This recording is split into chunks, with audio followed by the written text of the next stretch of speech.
Ladies and gentlemen, what's good, y'all? It's the Chillmeister Chris Gary alongside Jay Wolf and Daniel D. Zubecki, and you're tuned into another edition of Focus Fights video, as this is not only the review of Ryzen 44 and the review of Ryzen Landmark 6, it's pretty much the beginning of what could be known as probably one of the most blockbuster ends to a year that Ryzen has had in the 8 year history of their promotion.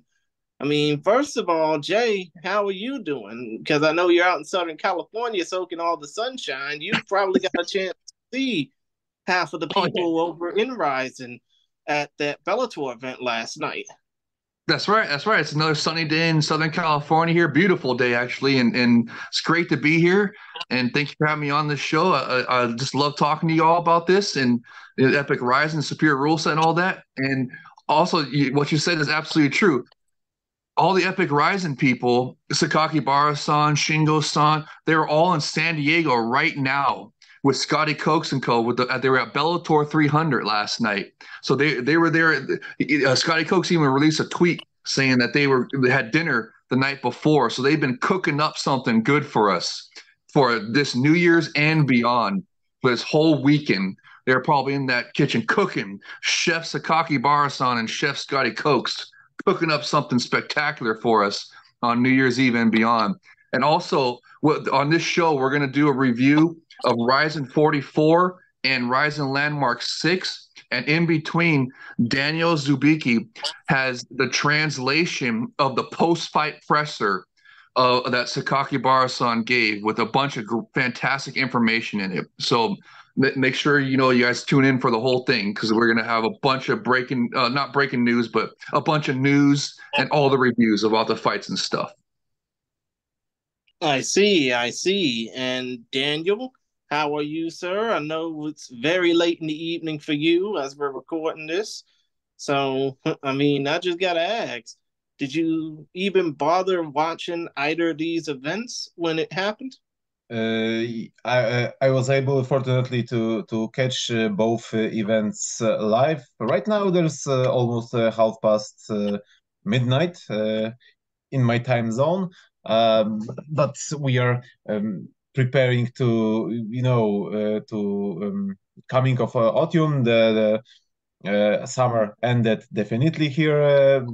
When we are speaking about the climate and the weather here. Last time I said there's still sunny and very warm in Europe, but right now there's colder and colder. But hey, it's the beginning of October, so it should be colder. We are prepared to the winter time. I don't know if in the United States there's a winter time and summertime like in Europe, but the shorter days, longer nights. It's always a hard time, but fortunately uh, we will have some rising action during this last months of 2023. Yes, and Mm-hmm. of course you're talking about Landmark 7, which is Azerbaijan Ryzen, or Ryzen Azerbaijan, I should say. Landmark 7 event that Daniel's talking about, which is in November. What's the date of that one again, you guys? Is it It November is 4th? no, it is November 4th, which is one day out from my 31st birthday. Unimportant, I know, but still though. As I described on the Focus Fights Instagram account, it will be the latest starting Ryzen event in the promotion's 8 year history, in addition to being the first event outside of Japan, as the event will start at 7 a.m. Eastern Time, 4 a.m. Pacific, or right around 2 p.m. where Daniel is at. Even though he's not going to be in Poland for the event, he will be at the event itself, right? Nice. Right? The tickets I have already the tickets on my mailbox, so I'm really looking forward to our flight to Azerbaijan. Nice, nice. Okay, so let's review these two events right here: Ryzen 44 and Ryzen Landmark 6. One a ring event, one a cage event. Ryzen 44 only had 10 bouts. Ryzen Landmark 6 had 16 bouts. And they were both, had some pretty good action and stuff. We didn't get any superior rule set finishes. There was some guys that didn't know the assignment still, unfortunately, but we'll get into that as we progress in these cards and run down them for you guys. But I wanted to get your opinion now on which one you guys thought what was the better show. Was it 44 or was it Landmark 6 in the cage? There's a good question, but I would say 44 was because of it was shorter, and if you had more more good bouts in a row, you could feel it a bit more than from the card that you had 16 bouts. Because I think if the 43 event, which was the best show of the year so far, it had 17 fights. And if you have a long card and it's good, it's even great. It's even greater. But if you have a long show and it has a mixed level, you can feel it as a lower level event. At least I have this kind of impression from that last event. Oh, okay. I get it. I'm actually kind of in the opposite camp there. I felt like since Ryzen 44 had less bouts, I didn't have enough chances for it to have something spectacular happen, even though it had the bigger name of fighters on there, right? It had like the Kleber and all them on there in the main and co-main event. So it had the bigger fights, but I just felt like it didn't. I don't know. It just didn't. To me, I felt that Landmark 6 produced the better action, had better finishes, and it had more superior rule set action in it with Bontorin. I was impressed with a UFC crossover of all people, understanding the assignment, knowing the assignment more than Ryzen people. It appeared like so. It was. I just felt for me, I'm picking Landmark 6, and not just because it was in the cage, but I felt that the more fights gave it more chances to have better action and stuff. So I'm kind of in the exact opposite camp of Daniel. But I like what he's saying about how, when there's a lot of fights like 43 had 17, and it's good. Those are good fights. It elevates it to a great event, right? And that's obviously that's how 43 is the event of the year for Ryzen so far. And but I thought 44. I just thought at the same time, when there's less bouts, like Ryzen 44, there's only 10 bouts, and then those bouts are kind of like this, like Daniel was saying, then it just leaves you like, oh man, I want more. They should have had more bouts and stuff like that. So I don't know. I guess there's good arguments on both sides, but yeah, so that's interesting. So Daniel picks 44 for the better event. I was gonna say Landmark 6 for the better. Jay Krish, what do you think which one do you pick for the best event out of the two? I mean, to be honest, it's hard to really pick because, yeah, everybody's going to have their differences. Ryzen 44 was the shorter event of the two. Ryzen Landmark 6 felt like an eternity to finish up. But it finished at barely 2 a.m. Pacific. It was like the earliest finishing I can remember of recent memory. But then again, considering the fact that the card started at 10 p.m. my time, I mean, shit, you basically sitting there for 7 hours between watching the first three fights on the Abema stream and then watching the fight card on Fight via Integrated Sports. I mean, you're basically sitting there for 6 hours just, trying to find some action, so to speak. But when it comes down to which card had the more action per se, I mean, I hate to basically go with a caged event for a Rising show, but I would have to pick Rising Landmark 6, especially considering the fact that you had, let's see, and I'm looking at this as we go along, but I am looking at this Rising Landmark card, and I see 6 finishes out of the 16 fights on that card. Of course, both of the Sudario brothers win via knockout. I mean, obviously, we knew that was going to happen. We knew that Igor Tanabe was going to win via submission because that's what the fuck he does at this point. And I don't care about YouTube algorithms. They can suck my balls. But still, though, when you think about Joji Goto, I mean, he is a submission master now. Let's just go ahead and say it. Let's not mince words. This Mr. dude Twister. knows. Yeah, he is the human twister board, so to speak. He made Trent Nino Loco Gerdum turn into a pretzel. Now he's making Junior Ibichu Ibino into a human pretzel.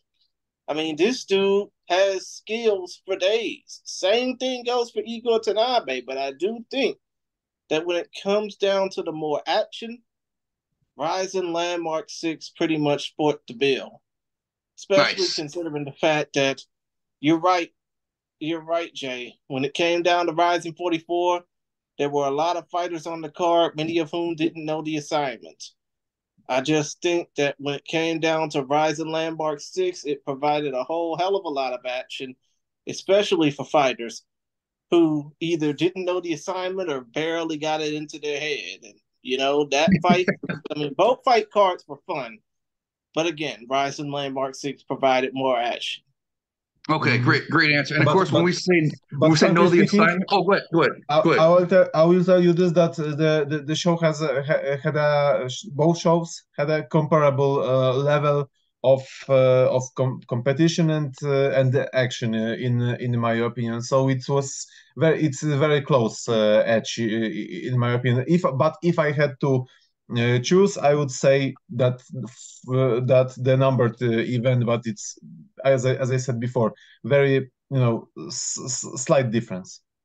Oh, good. So I'm glad you have a different opinion, Daniel, and say that it's Lam 44 instead of Landmark 6, because then we can get a vote for each. And so, but also I wanted to say that 44 had an opening ceremony, and Landmark 6 did not as well. And still, Landmark 6 was lightning fast on the pacing. I was really, we're talking about the time for it, but I want to make sure to point out that it ended really early. I think that was the earliest I can remember seeing a rise and end. So that was actually pretty nice, especially for the Pacific time zone. Man, that was so easy. I didn't even need coffee or nothing to watch that event. That was a full 16-card event with a lot of fights went to decision and stuff. So, man, that time frame was, and they could have even had an opening ceremony. It wouldn't have added too much time to it. So I just thought that was, man, it was. I thought it was great on the time for me in the Pacific time zone. And also, I want to make sure to mention when we're talking about knowing the assignment, for fighters knowing the assignment, we're talking about them understand to use pride rules, and we're talking about soccer kicks, stomps, grounded knees, grounded up kicks, and of course, the Rising rule set allows all elbows, including 12 to 6 elbows. So that is also included in the superior rule set, and knowing the assignment. We're talking about knowing the assignment. So I just want to make sure to let the audience know that when we say know the assignment, that's what we're talking about. We want to see the superior rule set in action. That's what knowing the assignment is. And, in some fights, we can see how it costs fighters when they don't know the assignment. Taka Kenshin, Sudario's brother, he should have had he should have had the finish. And then the Kaiju Killer was able to come back and finish him. Taka Kenshin lost because he did not know the assignment, and he allowed Kaiju Killer to come back and beat him. That's one of the dangers. That's why one of the reasons why fighters have got to know the assignment going in the future, because it's costing them fights to not know it. So, and I think also it shows a higher fight IQ when a fighter knows the assignment, as we've seen in the UFC and Bellator in the past couple of weeks.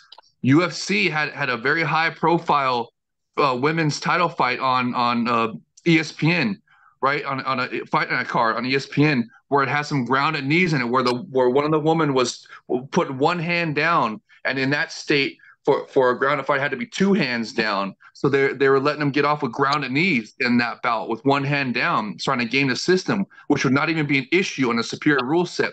But anyways, and also on Bellator Dublin, there was a grounded up kick, and a soccer kick on that. And that shows that on UFC and Bellator, those are elite fighters. It shows that the superior rule set is a natural part of fighting. That it's in a natural flow of fighting to throw superior rule set strikes. And elite fighters, their instincts are to throw superior rule set strikes like grounded knees and soccer kicks. That's why I think if they don't know the assignment, they don't have as high a fight IQ. Fighters that show, a high fight IQ are going to know the assignment. Like UFC crossover Bontorin, Rogerio Bontorin. I was very impressed with his command and superior rule set in there. He did everything but get the finish. So, but we'll get into that when we start running down this card. So, is there any more that you guys want to say about comparing and contrasting the card, or saying anything before we get into the rundown of each of these fights? To be honest, I got nothing. Daniel? Let's start. All right, let's start. Let's go. So let's start with Rizin 44, the ring event. This one was, was a lot of fun. Like Daniel was saying, had great comparable action to Landmark 6 as well. Just me and Jay Krish felt that Landmark 6 had just a little bit more action, probably because they had more fights. But the first fight on the card. Let's go ahead but you know what? I figured since we're basically doing a 2-hour and 30-minute podcast, let me go ahead and give the quick details and quick results before we make the rundown. The quick details on this show. Rizin 44 took place from the Saitama Super Arena in Saitama City, Saitama Prefecture, Japan, back on September 24th.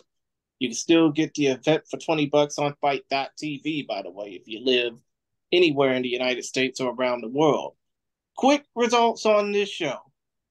Ramzan Bektemmirov knocked out Takaki Soya as per usual. 3 minutes, 15 seconds, round one. Just straight up slugged, cold cocked him, really. Shoma Shibisai submitted Janos Sukas at 2 minutes, 27 seconds at round number one via heel hold after Janos was pretty much putting the hurting on Shoma. But Janos gave up his legs, which was a pretty much rookie mistake, so to speak. Taichi Nakajima defeated Ryo Okada via unanimous decision after 3 5-minute rounds. Ryuya Fukuda beat up Ersin Yamamoto so bad that the referee and the doctor stopped the fight 1 minute and 37 seconds into the fight, and 1 minute and 37 seconds into the third and final round. And it was really disappointing for Yamamoto because considering all that he went through, he just turned 27. This was the 5-year anniversary this was the 5-year anniversary of Norifumi Kid Yamamoto's death, his uncle. He was really hoping that he would continue to fight, but the doctor said, no more, we've seen enough. Kazumasa Maijima defeated Takeshi Yokoyama via unanimous decision. Yoshiki Nakahara defeated Darkukuto Shirakawa via unanimous decision. In the lone kickboxing fight of the night, Rukia Ampo brutalized Sho Patrick Usami and beat him via unanimous decision. Yoshinori Hori, the one-fight UFC veteran, defeated the 3-fight UFC veteran with a flair for the dramatic. The dude came out dressed up as Sora from Kingdom Hearts, and came out to the sounds of the great Hikaru Utada. But still, though, Carlisle lost via unanimous decision to Horie. In the co-main event, Juntaro Ushiku, the Fighting Bull, defeated Team Smoker's very own Kyohei Hagiwara, the Underground Emperor. And in the main event, in a massive upset to most, former UFC star, former Sengoku star, the man who defeated Norifumi Kid Yamamoto on New Year's Eve 14 years ago, Masanori Kanehara proved that old man strength well, defeating former rising featherweight champion Kleber Koike Herbst via unanimous decision. So after all of that, let's go ahead and run this down. I mean, what were some of the fights that y'all thought were the biggest of the night compared to what we picked out beforehand? Danny, want me to go first, or you go first? No, you can go first. Okay, thank you. Well, for me, the main event really, I think that is what, if anything was going to push it over to be better than Landmark 6, I think it would be the main event. Everybody was really happy that Kanehara, showed that old man strength and was able to beat the former champion, Kleber Koike Herbst. I mean, that was, to me, that was very impressive performance. Very, very, just a gritty veteran performance to actually beat a really tough fighter in Kleber. So I really enjoyed that. I'm glad everybody was so happy about that, and the fans that were in attendance loved it as well. We actually had from the Ryzen Discord, we had a member that was there, Mike, and he loved it. He was having a good time. So it was really nice to see, and that was what carried the event, was Kanehara winning and beating Kleber. So that was, to me, that was the best one. But also, if you want to go for finishes, man, I don't know. I want to say Shibasai with a toe hold, but that was so quick in the first round. Same thing with Temirov. I mean, well, I'm trying to think, man. I guess those are the only finishes. There wasn't that many finishes to pick from. So I guess we got to go with that. I got to go with Shibasai. It says right here on Tapology, there's only 3 finishes of the night, and one of them was a doctor stoppage. Ooh, yeah. See, that's why you need more fights right there, more chances to have finishes and stuff. And also, as we've seen, you got to have Landmark 6 also did not have a main event because the main event got injured. Remember, it was supposed to be Ota and Inoue got injured and pulled, so they had to bump up. But anyways, we'll get that when we get to Landmark 6. But just you got to have. I feel you got to at least have 15 bouts, like UFC. The UFC events, they have around about 15 bouts, don't they? Usually 12 to 15 every time, right? Nobody ever complains about that. So I think that's what we need to have, is a little bit more bouts. But look, this one, Temirov will get the finish, the KO, TKO of the night, and Shibasai gets the submission of the night with the toe hold. So that's, I guess, Temirov, exciting prospect at 125, and Shibasai, former Ganryu Jima fighter. So those are my 2 favorite ones. And hey, was it Yamamoto? Was he winning on your guys' scorecards before the doctor stoppage? I was curious. He was. But then again, I ain't judging anything. Daniel, what about you? You're saying about Fukuda and Erson. To be honest, it was close, but in my opinion, Erson went well in this fight. But in my opinion, Fukuda was a bit more efficient because of his very good jabs. He had a very good timing in his boxing, and maybe he was a little bit better than Erson. But despite this, it was very, very, very good fight, and very competitive, and as well as a very close fight. Okay, so there's a reasonable argument that Erson could have been ahead on the scorecards. Who knows how the rest? It was very even, so who knows how the rest of the bout would have played out, and if Erson would have come out with the win or not. But it was a doctor stoppage because of a cut, right? It's another thing. Like they need to get tougher in Japan with cuts and blood. They can't be stopping good bouts unless it's a really like Grand Canyon sized gash. Like look at the one that Johnny Eblen was allowed to go back out there, and he went out and won because of having a Grand Canyon across his forehead at Bellator Dublin, Bellator 299. So the Japanese, please, you got to get tougher about blood and cuts, so we don't have fights that are getting ruined like this because of a little cut above the eye that they can do some doctor work in between rounds and stitch up. Just let it play out to the end of the round. This was in the 3rd round, right? Let the fight finish. Don't stop it in the middle of a bout because of a cut anymore, please. Or at least try to work your way towards that. in the future. I That's mean, my. come to think of it, what are you trying to say? They should adapt the Roger Denarm Stadium rules where you don't throw the third round. Yeah, no, well, just be like how the UFC is with cuts. They freaking will let them bleed all over the place, and because they allow elbows, of course, like Rise allows all 12 to 6 elbows and everything. But the UFC, the guys get cut up and they let them bleed and then they fix them up in between rounds. And then you have to have a massive gash for them to even call it in the UFC. So I just, and same thing with Bellator as well. So I think they should just, get on that standard of just when there's a cut, especially in the middle of the round, unless it's a Grand Canyon sized cut, let the fight play out and let it finish. Because we could have had Yamamoto could have picked up a win there, even if it was a split decision. It could have been a win on his cousin's anniversary of passing. So that was, and I just was upset that we were robbed of that from a cut stoppage. So anyway, just my 2 cents on that one.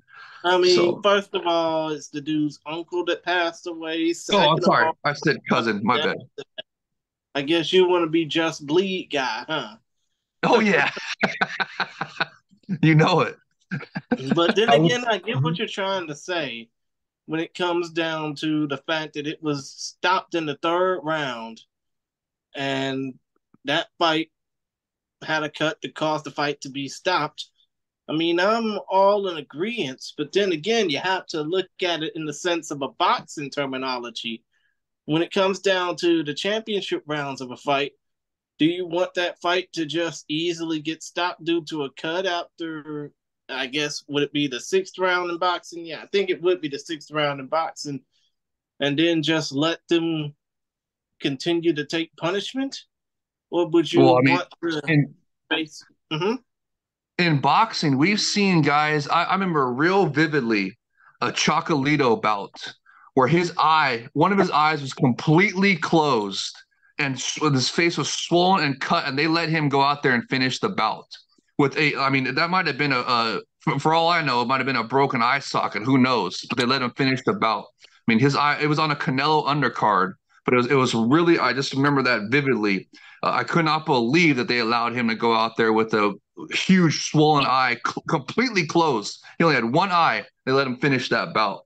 So I don't know. I mean, I guess how bad does the cuts have to be in boxing for it to be stopped like that? I mean, because to me the one on Yamamoto wasn't that bad, even though it was a little bit of by the eye and stuff. But I just felt like they could have let it go, especially in the third round. So, but I would say I mean, it's a bit better than during the Fuji TV time in Rising because it's a bit more tolerance for the cuts than it was before the pay-per-view era of Rising. I have to say this about the attitude to the cuts in the US. I can remember the fight between BJ Penn and Joe Stevenson. It was a real bloodbath, but the fight was going, and nobody tried to just end it. And it is what it is. We still have better times for the cuts in Japan because they are allowing elbows, but as well as they are allowing the use of Vaseline, yeah, Vaseline. yeah, yeah, How Vaseline, yeah, yeah. yeah, I don't know, I didn't know how to say, but That's all right. but right now it's still a bit different times right now, and I think it's still better than it was before. No, I agree 100%, Daniel. 100%. It is getting better, but I just feel like they need to get even more better. But you're right. Give them props for getting better to where it used to be. Because remember, there was that one. Was it Crow Cop and Rock Martinez, Jay Krish? Who was that got stopped on a really blatant, like just it should not have been stopped on a cut and it like ruined a great fight. Was it Crow Cop and Rock Martinez? Would that happen Yeah, or I no? think it was Mirko Cro Cop versus Rocky Martinez. Okay, yeah, and so they've actually come a long way since then. We noticed even in a women's bout, I think it was an Oshima bout where she was one of them was cut bad and they allowed it to continue and her to bleed and decorate the mat with blood. And so they have You're come a talking long way. about Sari Oshima, right? Yeah, I believe so. I believe it was one of her fights where I was really impressed that they let the fight continue with a cut where it was bleeding and decorating the mat with blood. It was really cool. So they have been getting a little bit better each time, but just this is just one more example right here of why they need to just completely be like the UFC and Bellator when it comes to cuts and blood. Because this Yamamoto and Fukuda fight, it was good and it could have possibly been a Yamamoto win. We don't know how the rest of the round would have played out, but like Daniel was saying, it was an even bout on his scorecards. Me and you, Jay Chris, we were saying that we had Yamamoto up a little bit, but that's probably because we were biased for Yamamoto. We want to see him win on his uncle's anniversary, So it just, I don't know, just keep getting better about the cuts and blood. Just let him bleed, let him decorate the mat, and fix it in between rounds. And if it's in the third round, let the fight finish before, unless it's like an obvious, massive, like Grand Canyon size cut on their forehead or something above the eye. Then it's okay. But just if not, like this one, just let it play out to the end of the round. Let the fight finish. So that's all I want to say about that. Mm-hmm. And Daniel, what say you? I said something about the about my scorecards and the fact that it was ended by the cut. I said that it's still better in Japan than it was during the Fuji TV era in Rising because during the Fuji the television was the least tolerant on the cuts. Right now it's pay-per-view, and I think it's still better than it was before the pandemics. Yeah, agreed, 100%. Just keep said. getting better, please. Well said. Now, when it comes down to this particular fight card, what's the one thing that y'all really despised about it, even though there were only 10 fights on it? That's for me. That's pretty much it. I thought it should have been more bouts, but no. Okay. No, let me answer your question for real. Oh, I got it. The one I was disappointed in the most was Spike Carlisle's performance. I thought he really did not look good. I thought he was gonna bring it way more. Being a crossover fighter and everything. For an American fighter over there, I was really looking forward to him bringing it more. But hey, credit to Jorge. Jorge got him fair and square, man. Beat him fair and square over a 3-round fight. So, hats off to Jorge. And I just would have liked Spike Carlisle to bring it more. We'd been spoiled by his fights in the past. Let's be honest. I mean, we can't expect the guy to put out a banger after banger every single fight, like he has been doing leading up to this match. So, but still, if I had to pick one thing, Jay Chris, to answer your question, that would be it. I would have liked a more action-packed performance from Spike Carlisle. I mean, come to think of it, do you think that his entrance cosplay probably played to the fact that him having a low performance? I don't necessarily think so. But at the same time, I love the fact that he was, embracing the entrance and doing a big extravagant entrance. That's what we wanted to see. But it did not beat. I have Yaman in the front runner for a walkout of the year. And nobody has beat Yaman yet for walkout of the year, but I definitely appreciate the effort from Spike Carlisle and others to do elaborate walkouts. Can we just stop for a moment and explain the depth of walkout of Spike?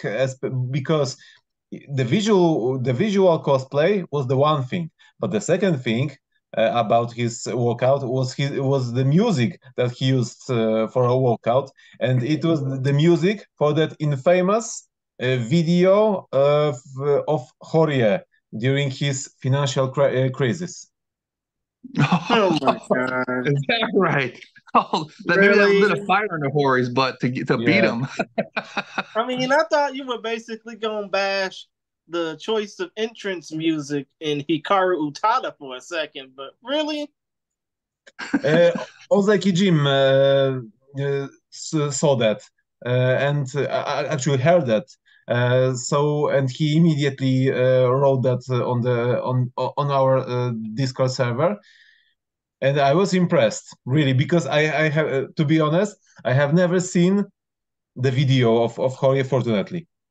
So maybe Wow. it's even better. Yeah, it's better that way, Daniel. Trust us. I'm sure it is. I'm sure it is. No, I haven't watched it myself. I just seen screenshots of it, but that's too funny, Daniel. Too funny. But yeah, Spike deserves the appreciation, absolutely, Absolutely, by this fact. 100%, But by bashing 100%. Jorge by this music, it's something at a different level. Hmm. I see. I see. And I mean, kind of think of it. All I gotta say is, off of this event, I know that it would normally be Andrew Benjamin's job to basically say who is rising worthy and who is not. But out of all 10 of the fights that took place on this card, I guess we can already say for certain everybody who got finishes, they're pretty much not only rising worthy, but potential contenders.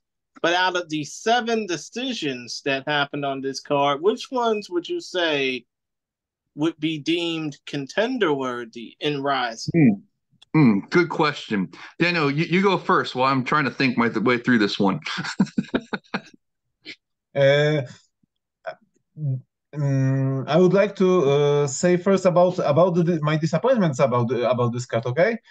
Because Oh, yeah, Jay said about it, and I would say that after the very strong start, the first 4 bouts were very good, at least very good, or very fast, like Shoma Shibisai's performance with Janos Czukasz. And then we had 2 most disappointments of this card. I mean, so-called Grappler's Delight against Kazuma Samajima and Takeji Yokoyama, and where Majima dominated Yokoyama by just his physical strength, because his style of grappling is very physical. Yokoyama is more technical, but he was definitely more weaker than his opponent in this aspect of game, and it was the main factor. As a result, we had a decision after not very exciting fight, and the next fight was a disappointment as well, because I was thinking that Yoshiki Nakahara will go stand and bang with Rikuto Shirakawa. Unfortunately, Nakahara turned on his wrestling mode, and he actually out wrestled Dark. Dark had his one moment in this fight when he landed a knee, which wobbled his opponent, but Nakahara just got back to the game, to the fight, very immediately, and he continued to do his game plan by out wrestling his opponent, and it was the 2 main disappointments, because we could we could expect that Sho Patrick Usami will have a lot of habits from boxing as well as MMA, and won't have an exciting fight with Rukia Anpo because of his tendency to clinch a lot. And Ushiku against Hagiwara was a high risk fight, because we all knew before this fight that fight will be exciting if Hagiwara will do well in this fight.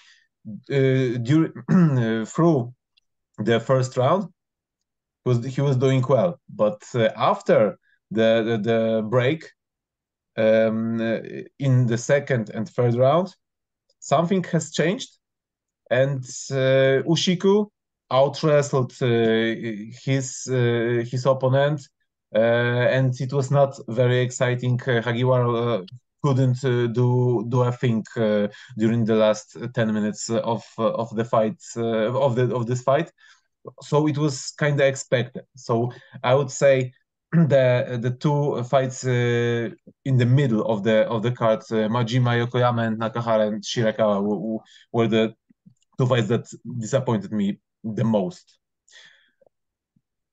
And as to just answer the main question about the contender wise speaking, I think that Kanehara has a confirmed or he's a very sorry, maybe he's not confirmed, but he's very close to have a fight for a title. But after the next event, after the landmark, Sakakibara said that Shoko Sato is the first in the line for. Oh, sorry, it's a different then my bad. It's a different weight class. Okay, so sorry. Kanehara has a title shot confirmed by Sakakibara, and as well as Shoko Sato, but in the bantamweight. Okay. Yeah, there we go. Here, so there we go. Yeah. I've confused, and this is the main thing contender wise, and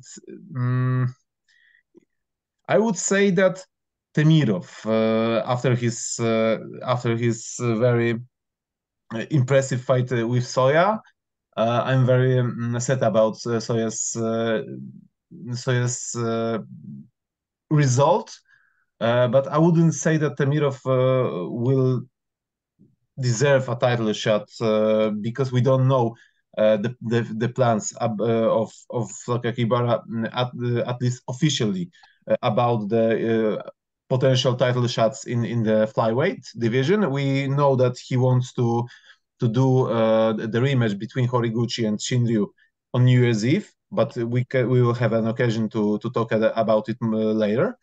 But I think that Temirov took the step towards a potential title.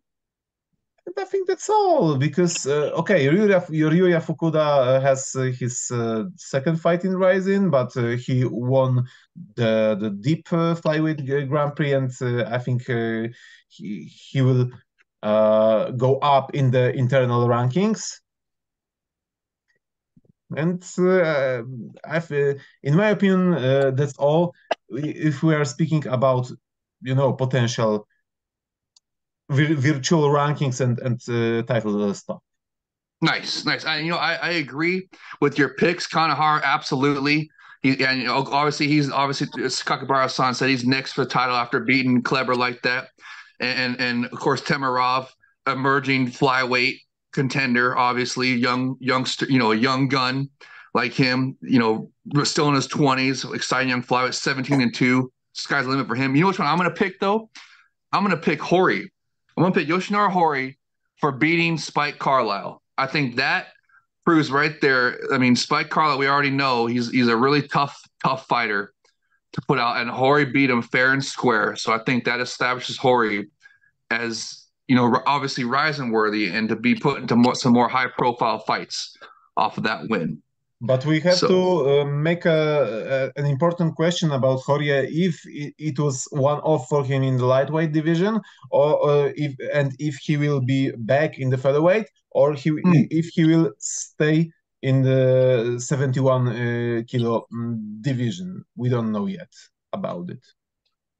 Yeah, absolutely, and we'll find you get some more information about that as we figure it out, but I think definitely for Hori to be able to beat a fighter like Spike Carlyle at 155 pounds, like you were saying, that's pretty good. To me, that's established himself as we got another, if at either lightweight 155 pounds or featherweight 145 pounds, whichever one he wants to fight at. So, Jay Chris, you still there? Or did you go to get some snacks or something? Who's your pick? Just needed to take a puff of my inhaler because, as I forget to mention, I am asthmatic. But still, though, Okay. I mean, come on. I've had bad lungs since I was a kid, since I was a baby. Oh, I'm actually right there with you. Understood, but the point of the matter is when it comes down to who's definitely rising worthy out of the finishes, that's definitely going to Timberwolf because he just put himself in the flyweight conversation with that knockout that he had to open up the show. But um as far as who is pretty much rising worthy out of the decisions that have happened, I mean, I would agree with you and say Yoshinori Horie, but I would also agree with you in saying Kazumasa Maijima over Takeshi Yokoyama as well. Wouldn't you agree as well? Yeah. Did Daniel say that one too? Yeah. And I also want to second Daniel in saying that I was disappointed in Nakahara and Shirakawa.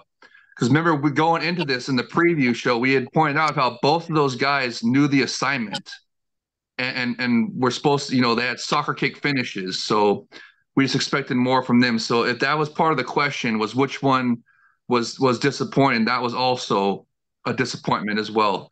So, and you know what? I'm gonna go ahead and add one more to the list of rising worthy fighters, and this is gonna come as a surprise, even though he got submitted via heel hook and lost. I would say Yano Sukas is a rising worthy competitor as well, because let's just say he damn near dominated Shoma Shibisai. If it wasn't for him getting his legs caught and him causing himself to have a rookie mistake, he would have won that fight. He would have definitely finished off Shoma Shibisai in about enough time as it took to get a snack. But still, though. But he didn't. He didn't, and he made that mistake. But you're saying bring him back. How about him versus another guy with less than 10 fights, like Call You, the kickboxing crossover guy? Are they? He's in the heavyweight, right? That would be a squash match waiting to happen. But then again, you are right. They would need to get him back because Ryzen don't have that many heavyweights to begin with. Like, seriously, they lost all their heavyweight talent from prior to the pandemic. And obviously they haven't gotten any they're just now getting their foreign outlook. Obviously, Ryzen Landmark 7 coming up will be proof of that. Oh, but yeah. Still, and New Year's Eve. We're predicting they might have some heavyweights come over on New Year's Eve, possibly like some guy like Davian Franklin or somebody to come over here and fight against like Sudario or Taka Kenshin, because come to think of it, no Todd Duffy's. Oh, if he can get his visas, his visa issue fixed, then absolutely, yeah, bring him back. Sure. I mean, but yeah, point of the matter is, Ryzen needs all hands on deck at heavyweight if they're going to build a credible heavyweight division. I mean, Andrew and I were talking with Rocky Martinez about it, and Rocky wouldn't mind coming back to Ryzen if a heavyweight division is established. So, why not get somebody like Yano Sukas to build up that division, especially from a non-domestic standpoint? Yeah, especially if he's coming off a loss and stuff, he won't be that expensive to sign. So, absolutely, I agree 100%, Jay Krish, 100%. So, is there any other bouts that you want to talk about on this card? We pretty much really quickly went through all of them. So, I mean, here's the thing. Do we even want to talk about the one kickboxing bout that happened between the former K1 super welterweight champ Rukia Ampo and Sho Patrick Usami, who had almost little to no business being in the ring with him? I said about it. Yeah. And I think this form of review is very good. We can talk about what was good, what was bad, not necessarily the breaking down each fight fight by fight, because we want to make a bit shorter review of two shows, and we want to talk about the future. as well. Absolutely. So now, okay, so then we're going to say we're done with 44 now. So Daniel, can you please go do that list that you had about Sakaki Barasan, about what he was saying post fight at 44? Remember, he had some great tweets where it had an entire breakdown of the post fight presser of Sakaki Barasan. You know what? Maybe we should do this after the landmark review, Oh, because okay, he sure, did it sure. after the landmark. Oh, okay, Okay. my bad. My bad. I thought it was Well, after 44. Yeah, let's go to. If that's the case, let me go ahead and run down the quick results and details of Rising Landmark 6 in Nagoya. It took place at Dolphins Arena in Nagoya, Aichi, Japan last Sunday, October 1st. Also aired on Fight TV for $20. You can get the bundle for $30 on the Fight TV app and Fight.tv. It's still a great price. And hey, who knows? It might make a great holiday gift as we're getting closer to the season. But still, though. Okay, enough corny ass salesperson speak now. Let me go ahead and get to the results. First of all, the 3 fights that did not air on the Rise Fight TV stream that aired on Abema. Ryuki Kirishima defeated Masanari Yamada via unanimous decision. Genki Takeno defeated Ryota Naito via unanimous decision, and Shoga Ota defeated Genji Hara, aka Gin Grappling Shootboxers Gym, via armbar, 1 minute 52 seconds of round number 1. So those fights ended quickly. Ota is pretty much rising worthy off of that finish. Now, for the rest of the cards that people actually watched, Choji Goto, the master of the Twister, submitted Junya Ichibu Hibino via what else? Twister submission, 2 minutes, round 2. Yusaku Inoue knocked out the human weeble wobble that actually fell down, Kohei Tokeshi, 1 minute, 11 seconds, round 1. The epic Russian transfer from Serbia, Vitor Kolesnik defeated Ryo Takagi via a dominant unanimous decision. Rogelio Bontohim. Note, I'm saying his name with an H because he's from Brazil. Rogelio Bontohim, UFC veteran, defeated Yutaro Ban Muramoto via unanimous decision. In the disappointment of the evening, but mostly for Taka Kenshin, Satoshi Taka Kenshin Kamiyama took another L, took another ass whooping, got whooped by the kaiju killer, Hidetaka Arato, the Full Metal Dojo alum. 4 minutes, 55 seconds, round 2. Fuck your feelings, Taka Kenshin. Machi Fukuda in the lone women's bout. The Shudo world champ. Well, actually, no. Machi Fukuda, the Deep Jewel star, defeated Shudo world champion Ayaka Watanabe via split decision in a really hotly contested bout. Fukuda did say at the end of the fight, in the post-fight speech, that she does want Verizon to look into a women's strawweight division, which, hey, we wouldn't mind. Igor Fat Ninja Tanabe made mincemeat of Animal Koji Shikuba via triangle choke submission. Another first-round submission finish for the middleweight who's destined to go places. Yusaku Nakamura defeated Hiroya Kondo via split decision. Yabaidaro Kenji Umeno, who was pissed off more for his entrance music being changed up and his wife leading the brigade of the Maniacs, than beating Yuto Saito via majority decision. I mean, let's face it, if you're winning, people not going to care about your misfortunes or the fact that you basically messing up your entrance music. They're going to care more about your performance in the ring, not about what goes on out of it. Do I agree? I mean, do I agree with y'all? Yes. Yes.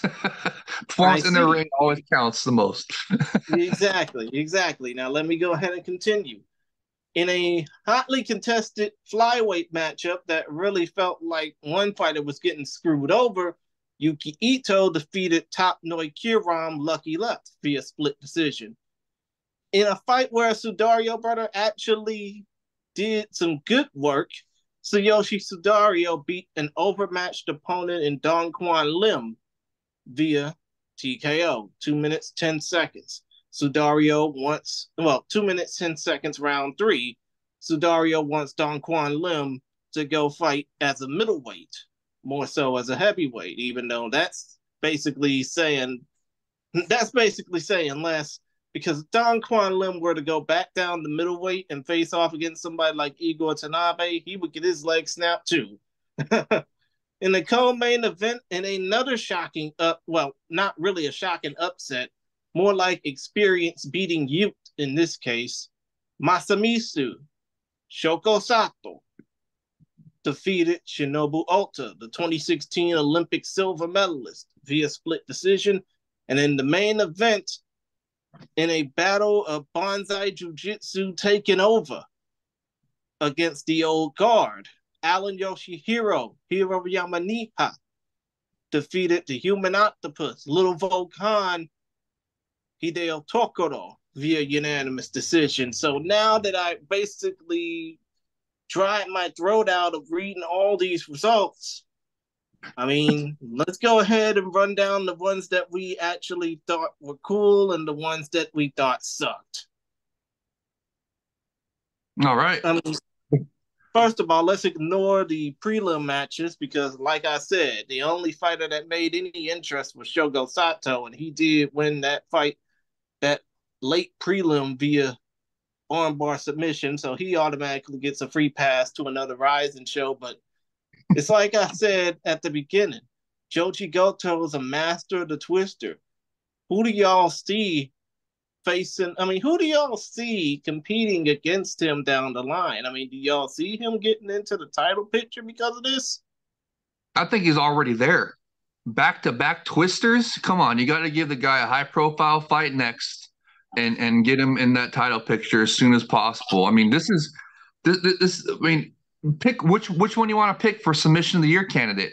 I mean, one or the other. This man is going to get submission of the year, one way or the other. Joji Goto, Mr. Twister.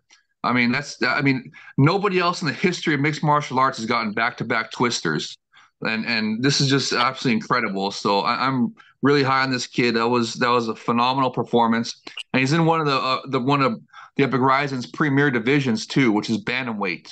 You know, they got some fantastic lighter weight fighters over there, and Joji Goto is just another one to add to the list. I know Daniel agrees with me on that one. He's probably real high on Goto too. Absolutely, yes. I think that Goto has a very good future in Rising, and in my opinion, the next opponent that will be much higher tier than Hibino was. Of course, Trentham was a very decent opponent for his debut, but hey, he scored 2 submissions by Twister in a row, so it's definitely something worth paying attention. And the next fight, I'm really looking forward for his next fight, and in general, I'm looking forward what's next for him in the future. Absolutely. I see. And I mean, come to think of it, let's just face it, out of the 13 fights that were actually shown, there were 5 finishes. But still, though, out of all the fights that took place, which ones did y'all thought were just extraordinary out of the ones that we actually picked from this card? And we're talking about decisions, right? We got to pick the decision. Well, decisions, knockouts, either or. Because let's face it, I said I wasn't looking forward to the Sudario brothers fighting on this card against their respective opponents, but you know, I'll wait until after y'all giving y'all thoughts to talk about it. Okay, yeah. Well, look, for me, I mean, I was really impressed with Rogerio Bontorin. I'll use the H because he's Brazilian, like Jay Krish. But I was really impressed with him crossing over from the UFC, coming off of a spectacular knockout loss on New Year's Eve that, I mean, just he got KTFO'd, just knocked out completely. It was one of the best knockouts last year, and he's coming back off of that, and he puts on this type of performance where it was just, and it was a fantastic performance. He showed great command in the superior rule set, was throwing all kinds of great superior rule set, had a fantastic tie. Looked like a mini Wanderlei Silva in there almost. You know what I mean, with that, or a Shogun Hua mini Shogun in there with that tie clinch, throwing the knees and stuff like that. So it was really great to see, you know, and a credit to the UFC crossover guy. I mean, like I was saying, that's what I was saying earlier in the intro. Taka Kenshin, Sudario's brother, in his fight, that was an absolute banger with the Kaiju Killer, and he had an opportunity in that one to where Kaiju Killer was like sitting against the wall with his head covered up, and his opportunity to unleash some grounded knees and stalker kicks and finish the fight. And Taka Kenshin, since he did not have the fight IQ to know the assignment, he was throwing like some downward elbows or something, and then I think he only threw like one grounded knee in there, and then that is what allowed the Kaiju Killer to recover and come back, and Sudario was gassed, and Kaiju Killer just took advantage and finished him. So not knowing the assignment cost Taka Kenshin the W, and that is a real. I mean, that's going to be my example to tell fighters, hey, you guys, if you want to fight in Rizin on a superior rule set, you got to know the assignment, or it could cost you fights, as we saw with Taka Kenshin. And then you want to, I mean, a disappointment has got to be Ota. I mean, I know he was going up against a really experienced fighter. You know, Sato was, I mean, and he got it fair and square on split. And I even agree with it. But man, I wanted Ota to win and have a better showing. You know, he's Olympic silver medalist, and he was also supposed to be part of the original main event versus Inoue, which, as we saw now, that's a good thing that fight didn't happen, or else Inoue might have actually hurt Ota. So, I mean, but hey, credit to Sato for getting that split decision. And then if I want to pick one more, oh gosh, I want to go with either Kolesnik or the Russian import, as Jay Krish was saying. Can't wait. I mean, I want to see some. He didn't know the assignment that good. There were some opportunities missed there, Victor, for some soccer kicks and stuff and stomps and grounded knees. Make sure in your next bout you know the assignment. But it was great seeing him pick up the win. And I got it right here, Jay Krish. I got it. Machi Fukuda, a brand new hot girl fighter. Fantastic performance. She had a couple of fantastic stomp attempts. Just really looked good. Really established herself as a real young up and coming prospect in the women's strawweight division at 115. That's why she was calling for it post-fight presser. But she's small enough where she could make atom weight. So, I mean, that's fine to fight in either or. But I was really impressed with her and really happy to see that we got another female contender. I mean, that's also one of Rizin's, one of their strongest is their female divisions, atom weight. And they have the, remember, do you see Sherdog's rankings? Gosh, I wish I could have had graphics for you guys. Sherdog's rankings in September, the top 3 atom weights are from the Epic Rizin. Seiki Izawa's on top, of course. Park is second, and Hamasaki is, I mean, not Hamasaki, excuse me. Help me out here, guys. I'm forgetting who's number 3. The one that Izawa won the title from. I can't remember right now. What was the name again? I don't know what has changed in Sherdog. Wait, but I don't think. I mean, I think I remember who you're talking about. Ayaka Hamasaki. Yes, thank you. So it was Hamasaki. My bad. Yes, that she's number 3 as of September 18th in Sherdog's atom weight rankings. So the top 3 female atom weights on Sherdog's rankings are Rizin fighters. So that's another fantastic division for Rizin, and we just got another great Rizin female contender right here with Machi. I mean, I can't wait to see her fight again. I was really excited. I mean, those stomps, she had some of the best stomps all night. Okay, and if they had just landed, she could have got a stomp finish there. So it's really thrilling to see her know the assignment and pick up a great win. It was a decision win, so I'm picking that one, Jay Krish. I don't know what has changed at Sherdog and the panelists of rankings. But usually, even the atom weight was very US based. And I was a bit shocked when I saw the last ranking of atom weight because of the major change. It switched from the US base to the Japanese base. I don't know why and who has changed the contributor, but the change is visible. They've seen the light, Daniel. They've seen the light and realized that Seiki Izawa and the Rising Atom Weights are they're the top, the cream of the crop when it comes to atom weights in the world right now. So that's what it was. They just seen the light. So, but okay, Chris, what else do you want? Do you want us to pick our best finish? I mean, for finish, it's got to be the Joji Goto's second twister in a row, hands down. You know what? Come to think of it, before we do that, I mean, all I can say is that, yeah, I wasn't looking forward to. I mean, and yeah, I do agree that Rising needs to add in a strawweight division, but this all goes back to the heavyweight division when it comes to talking about the Sudario brothers, and this ain't because of the fact that Taka Kenshin had the nerve to go into the Focus Fights DMs and basically call me a grandpa when we all know I'm about to be 31 years old. Okay, Gramps. You got some gray hair there in your beard, I can see. Bull fucking shit. But still, though, point of the matter is, I wasn't looking forward to Taka Kenshin's fight against the Kaiju Killer. Nor was I looking forward to Sudario's fight against Dong Quan Lim. But still, though. They turned into bangers, though. I mean, yeah, they turned into bangers, but they also turned into looking at the opposite end of the spectrum as well. Because if you look at Taka Kenshin, the dude got manhandled.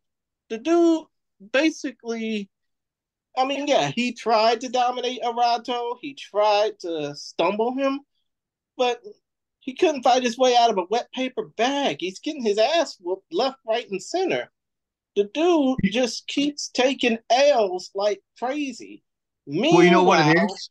It's only his third. That was only his third fight, and he was fighting obviously a gritty veteran, heavyweight veteran, in the Kaiju Killer. I'm trying to find his right here. How many? Where was that one? Gosh dang it! How many fights did his opponent have? The Kaiju Killer? 10. Well, actually 9. But still, point of the matter, when it came down to facing Hidetaka Arato, Taka Kenshin felt like he was lost. I mean, he basically felt like he couldn't really stabilize himself at times. He was just getting his shit kicked in and beaten, so to speak. As far as Suyoshi goes, all that fight was between him and Dong Quan Lim was nothing more but a glorified squash match. I mean, yeah, we probably would have seen the same coming from Sudario if he were facing off against Todd Duffy, because let's face it, it would have been the biggest win of his career. But if the Sudario fight, but Sudario beating up an oversized middleweight, we kind of knew that was going to be a glorified squash. I just think that when it comes down to this particular fight, and this all goes back to what I said during the preview of this event, I think it's because of the fact that these two twin brothers are just feeling more and more separate by the day. They need to train alongside each other. Maybe Taka Kenshin need to hit up Enson Inoue for some tips on how to stay in the fight longer than fucking 90 seconds. Yes, definitely. Yeah, well, the Taka Kenshin's the worst side, the most his disadvantage is awful cardio. As you said, he has a gas tank for a maybe maximum of 3 minutes of fight, and then he is gassed out, and he's disappearing from the fight, and in result he loses everything. I mean, like, what do you think? He needs some fucking Gatorade or something? Like, get his electrolytes up or some shit? That's a very he good was winning question. the first half. What he needs actually. He needs more experience, and he needs to train better, and he needs to train a superior rule set. That's what it is. He needs to know the assignment. Because remember that first half, he was actually doing pretty good, and he had the Kaiju Killer rocked up against the fence. And if he had just thrown some ground and knees and soccer kicks, he would have won and got the finish. But he just didn't have the fight IQ enough to know the assignment, and it cost him. It allowed Kaiju Killer to come back. Taka Kenshin was gassed, and Kaiju Killer put him away. So I mean, it's just a clear-cut example of why fighters have got to know the assignment going forward. We're talking soccer kicks, grounded knees, ground up kicks, stomps, 12-6 elbows, all the pride rules, all the elbows. Just know the assignment so it doesn't cost any more fighters, any more matches, and we need to get some superior rule set finishes going. Hopefully, we're going to get that on Landmark 6. As we said before, because skill-wise, he didn't look very bad. He looked actually very nice in terms of skill set that he has, but he don't have a gas tank, and he needs a proper the conditioning trainer to fix it, because Sudario can fight for a longer distance and be effective and efficient. Taka Kenshin can't do this, and this is his main problem, as I said before. Nice. I want to hear you guys. I see. But can you guys talk about comparing the fights between Tsuyoshi and Taka Kenshin? I mean, do you think that this fight? I mean, do you think that either one of those fights could have probably meant a whole lot more if, let's just say Don Juan Lim would have had a lot more in the tank, or obviously if Arato would have just eased down a little bit? Well, I mean, remember, Don Juan Lim was a late replacement because of Duffy's visa issues. So got to cut him a little bit of slack. But, I mean, the Taka Kenshin and Kaiju Killer bout, that was a lot of fun, even though, towards the later bit of the round, Taka Kenshin didn't know the assignment and it cost him, and then he gassed after that. But it was still – it was really fun. That was arguably – if you look at the Ryzen Discord chat, man, we were having such a great time with that bout. I mean, it was a lot of fun. That was a great heavyweight fest, even though Taka Kenshin, his gas tank ran out and it cost him, and he didn't know the assignment, but still, it was still a lot of fun. So I would not be mad if he gets brought back again. Just give him another chance, even though he's 0-3. I mean, I just wouldn't give up on him yet. And his brother Sudario, I mean, you know what, Jay Chris, you're probably right. They do need to do some kind of family reconciliation, and train together. Maybe that would help them out, and that would definitely be helpful for their family situation. So hopefully that can happen in the future. Maybe their mother or something can bring them together a little bit. Let's hope for the best on that situation. So, but yeah, I mean, dude, both those bouts. I mean, even with the late replacement notice, Don Juan Lim, and Sudario finishing him but it went all the way to the third round. So it was like, I don't know. I don't want to sit there and rip the guy for not having a gas tank on a late notice replacement and making it to the third round. But it salvaged that fight of what should have been Sudario versus Todd Duffy. Don Juan Lim came in there and put on a valiant performance, and it was still a fun fight, and it was a good TKO for Sudario, and gets him one more heavyweight scalp. And now he's probably going to rematch Duffy by New Year's Eve if Duffy can get his visa stuff, figured out, or maybe they bring in a Bellator heavyweight for him, and that'd be a lot of fun. So I don't think they should give up on Taka Kenshin either. Maybe one fight more, possibly at the most, but man, I want to hear what you guys think about Machi and some of these other fighters on here. I think we spent a bunch of time on. Or do you guys want to talk any more about the heavyweights, or can we go on to some more of these bouts? I want to hear what you guys say about these other bouts too. Yeah, we can go ahead and go on to the rest of the fight card on this event, especially because there's more to talk about. Okay, which one do you want to go to next? I want to hear you guys talk about Machi. I want to hear what you guys think about my new hot girl fighter, Machi, and her I mean, stomps and stuff that she was throwing. come to think of it, you can basically gawk at her all day long. But when it comes down to what she said in the post-fight speech, her wanting a strawweight division, do you think that, considering the low influx of Japanese strawweights as is, and the fact that most of the competitors in that division are either in the UFC or floundering somewhere between Invicta and Bellator, do you think that they might have to bring in a division in order to make a division? Yeah, well, there's also not just UFC and Bellator. Remember, Combate Global also has lighter weight division women fighters, even atom weight women fighters, and they've actually already done some collaboration with Ryzen, very famously with Claire Lopez coming over, and after she beat Reina Kubota with her own fantastic submission, she challenged for the title, and Sika Izawa beat her down. So those were two Combate Global collaboration bouts where they sent over an atom weight. So, I mean, I think there's definitely opportunities out there for the strawweight division, especially since there's a very prominent division in the UFC. Bellator is about to build it up now.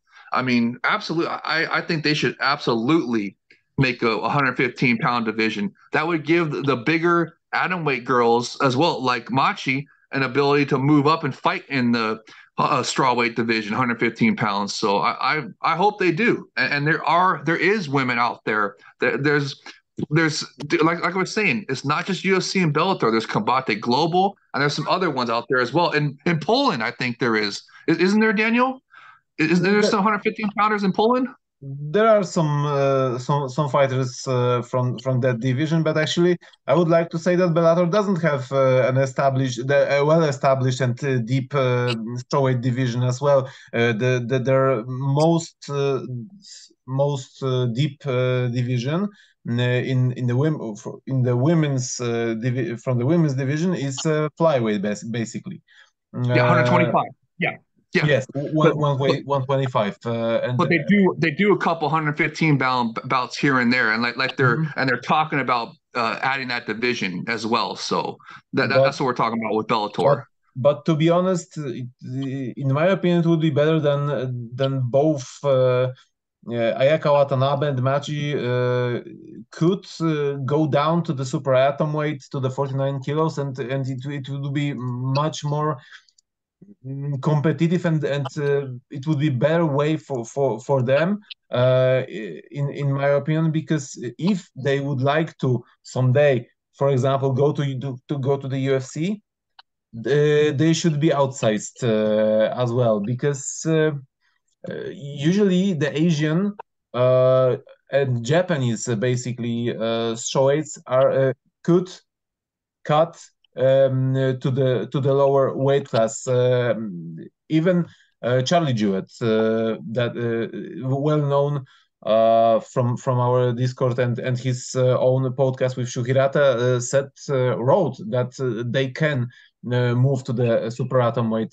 But from the other hand, Sakakibara is considering to establish the strawweight division in Ryzen, but there's a very tiny pool to just move this division forward.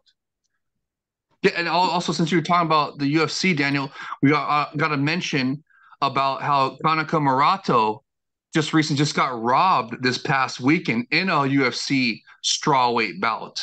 She should be 2-1 in the UFC right now. She got robbed blatantly at this most recent UFC event, and you know, but I don't agree that there is that thin of a division. I think that there are women out there, and knowing Sakakibara-san and Shingo-san, they'll be able to find them. So, I mean, especially if a PFL doesn't have a strawweight division, so we don't have to worry about PFL taking them. So, I mean, there's women out there that, I mean, we could get. We'll just see what the future brings, but I think Sakakibara should grant Machi's wish and open up 115-pound division. At least start having fights like how they do the flyweight division right now, the 125-pound division. They're basically just barely opening that up. They haven't even developed. They haven't even established a title for that division yet. We've been asking to do a Grand Prix for flyweight. Maybe do something similar for female strawweight, 115 pounds. But I will tell you this: if Rising wants to establish women's strawweight division, it should be much more international based, because the very good example is Mizuki's Inoue fight record. Even in Japan, if you will take a look on her, she usually fought foreigners. Her two first fights were against the Japanese fighters, and the first three fights. The third one was with Ayaka Hamasaki, but her next fights were usually in a big part against the foreigners. So I think not only that, but she also fought in Invicta because she had to go to where the foreigners fought, in addition to the foreigners coming to fight her in Jewels, now Deep Jewels. Hey, and it's possible that could be one of the things that Sakakibara-san and Scotty Coates was cooking up at that because they're in San Diego right now for Bellator 300. They had a dinner on Friday. They were at the 300 event yesterday, and today is Sunday, and they're probably barbecuing, watching the games, cooking up something good for us, or grilling up something good for us on the grill for New Year's Eve. Come to think of it, they could probably be at one of those games thinking of some future ideas. Absolutely. And one of those ideas could be the female strawweight division, 115 pounds. We'll see how it goes. We'll see what the future holds. I can't wait for some more announcements, to tell you that much. Especially, man, November can't get here soon enough. I cannot wait. It's going to be like Jay Krish was saying, this fall into New Year's Eve is going to be fantastic for Rising. I think December, I'm already calling it a December to remember. There's going to be some fantastic combat sports for everybody out there. So let's keep moving. Of course. Let's go ahead and continue talking about divisions that the Rising Fighting Federation to establish. What about the middleweight division? As I mentioned, I don't think a fight between Igor Fat Ninja Tanabe and Don Quan Lin would do wonders, but you gotta think about it. You gotta keep Igor Tanabe busy in some way, shape, or form, because Rising doesn't have a middleweight division, yet this dude has been tearing up bodies left, right, and center for the last 18 months. Well, for almost the last 2 years. I'm sure they'll bring in some middleweights for him, international guys, possibly guys from Bellator. We'll have to see what the future of Bellator is. Are they going to still be around next year? If not, is there going to be a massive free agency period? And if there is, I'm sure they'll sign some middleweights. Absolutely. Yeah, but the UFC, but here's the thing, though. The UFC can't sign every middleweight that Bellator gets rid of and that Rising can't afford. Yeah, well, then they're going to have to drop their asking price, the fighters. If they don't get signed to the UFC, they can't sit there and ask for UFC prices. So, I'm sure there'll be some deals worked out behind the scenes. And I'm sure, we'll just have to see what the future brings. And even if Bellator's still around, there's still going to be opportunities to bring over some middleweights for Fat Ninja to fight. So, look, even New Year's Eve, Anderson Silva, very famous, arguably the greatest middleweight ever, from Pride FC, and then go on to rule the UFC for so many years. He's talking about having another fight in Japan as his retirement bout. How about that? Would you match him up with Fat Ninja? I don't think you would, because that would be like matching up a young prospect against an experienced. No, that would be. You talk about football. That would be like putting up the Houston Texans against the, let's see, who was the recent Super Bowl champions? Oh, yeah. Chiefs. That would be like putting the Houston Texans up against the Kansas City Chiefs now. They would get blown the fuck out the water. Well, hey, it's just another possibility of what I mean, because Anderson Silva is going to fight again. I mean, why not? And so if they don't get him against Fat Ninja, then they're going to bring in somebody else. So if they can bring in a middleweight for Anderson Silva, they can bring in another one for Fat Ninja. So I'm sure they'll be able. Next year's gonna be really interesting to see what happens. What happens with Bellator? There's a free agency period, and how many fighters we pick up. There's already in the Ryzen Discord, Just Bleed fan was already set it at 3.5 fighters. That's the guesstimate. It's going to be over under 3.5. I think it's going to be over. I think we're going to get many more fighters from Bellator if that happens, and there's a free agency period that happens next year if Bellator goes away. But like I said, we just got to wait for the future. But I mean, come to think of it, are we going to get more fighters like Viktor Kolesnik coming in to shape up a fledgling featherweight division? Or fantastic transition. Build up the flyweight division? Fantastic transition to Viktor Kolesnik. Absolutely. Yes. And you know where we're going to find those? On the next Ryzen event. Ryzen Landmark 7. It's going to be in Azerbaijan. There's going to have several of the Caucasus region fighters in there. And I cannot wait to see who establishes himself as the next Ryzen International star. And I mean, Viktor Kolesnik is – wasn't he at lightweight before? Now he's down at featherweight. I mean, I'm really excited about this prospect here. I mean, well, he's not a prospect. He's got over 30 fights, but I mean, in Ryzen, as this international fighter is there. I mean, I can't wait to see him fight again in either division. If he stays at 145 or if he goes back up to 155, I think it's just fantastic to have these international talent in there. I mean, he was the Serbian Battle Championship featherweight champion, but yeah, he started his career off primarily at lightweight.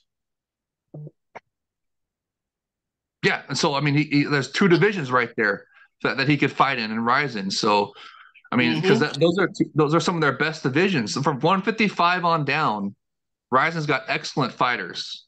Excellent fighters. So it's great to see these international guys come in there. So, and I just can't wait for more. I just can't wait. Now, Daniel, what do you say about this? I can't tell you the future about of matchmaking of Kolesnik, but I would like to say something about the previous topic about Anderson Silva. The main question is if it's not too early for Igor Tanabe to take on Anderson Silva, and we don't know anything about the current shape of Anderson Silva. Of course, he's very past prime, but this is the main question. What's the possibilities of the fighters? This question about Tanabe and the Spider reminds me how Ryzen built the Mikuru, giving him two JMMA veterans. Firstly, Lion Takeshi Inoue, and then Hatsuhioki. And he knocked out both of them. And if it isn't the similar path for the Fat Ninja, he submitted Melvin Manuf, who got back from the retirement, but the New Year's Eve looks like a good occasion to check out what the possibilities of Fat Ninja are, and but the question if how they rate his current skill set and possibilities. We don't know yet. But about the Kolesnik, is as Jay Wolf said, featherweight is one of the best divisions in Ryzen, and I would wish that he would compete there.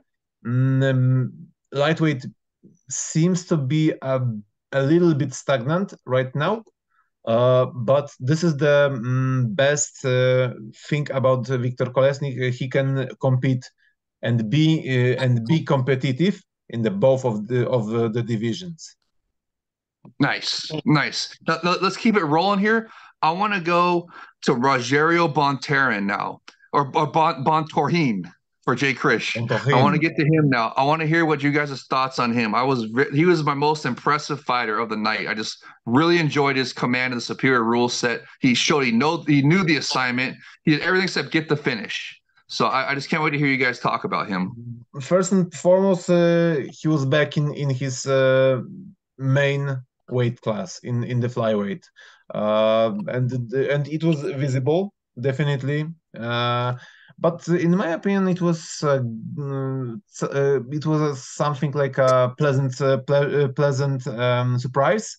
Because he was kind of exciting, as you said before. He was using all that extra techniques that are available in Ryzen. And it was kind of a very okay fight. I enjoyed the fight. And I'm really looking forward what was the next for Bontorin, because Muramoto, as I said during the preview of this show, Muramoto is typical gatekeeper in this division in flyweight. He a couple years ago or several years ago, he used to even fight in a male strawweight division. But in flyweight, he looks like a gatekeeper. So you have to beat Muramoto to take on more serious challenges. And I think, and I'm even convinced that the Brazilian will take on more serious opponents in the ladder of flyweight division of Ryzen. Nice. And hopefully he's going to be, if we get a flyweight Grand Prix, I would love to have him in there. I think he's going to be, fast track on his way to a title shot as soon as they get the inaugural title hopefully for New Year's Eve. Like Daniel was saying, they're supposed to be rebooking Kyoji Horiguchi and Shinryu to run it back for the inaugural flyweight title. It's going to be interesting to see if that's going to be for the Bellator belt or for the Ryzen belt.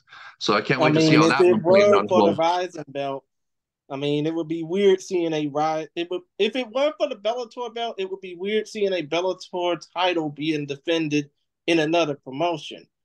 I mean, if it were for the Ryzen belt, it'd be on par for them. But if there was a flyweight Grand Prix, I think I would want to see Top Noi get the opportunity to fight in that tournament if it were to come to fruition, because I think he got robbed in that fight against Yuki Ito.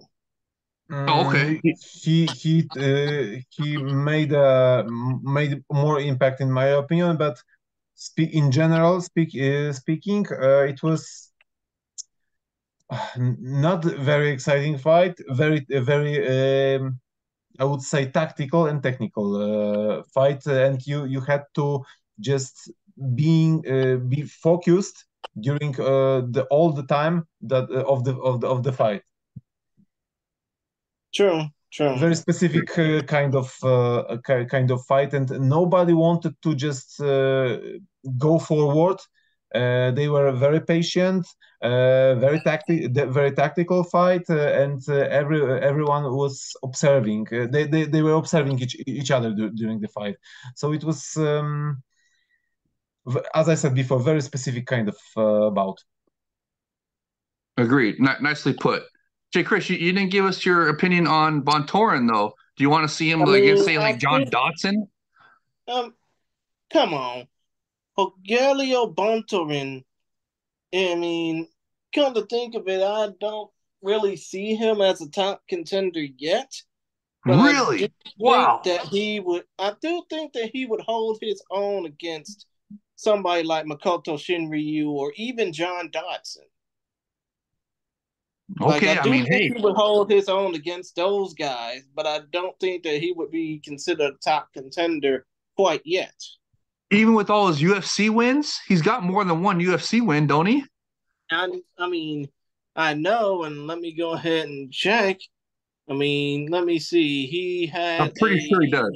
3-3 UFC record. Okay, yeah, 3 UFC wins. I mean, you really don't think he's got what it takes to challenge John Dodson or somebody in the future? I mean, he's still relatively young, isn't he? He's barely like 30s. I mean, yeah, he's 31, but still, though. I mean, I don't think that he would be considered a contender because he's only had two Rising fights so far, and that one Rising fight that he won barely left anything to. I mean, I would say, yeah, he dominated Yutaro Moromoto, but he barely left anything to the imagination. You know what I mean? Yeah, I mean, he did everything except get the finish. So, okay, you need to see more for Jay Krish. You got to be more impressive next time, Bontorin. You got to know the assignment. Get the. I mean, you knew the assignment, but that's not enough for Jay Krish. You got to get the finish with the assignment next fight. So let's see how it goes Yeah, next fight. of course. And I But mean, come to think of it, you have you to said remember. something.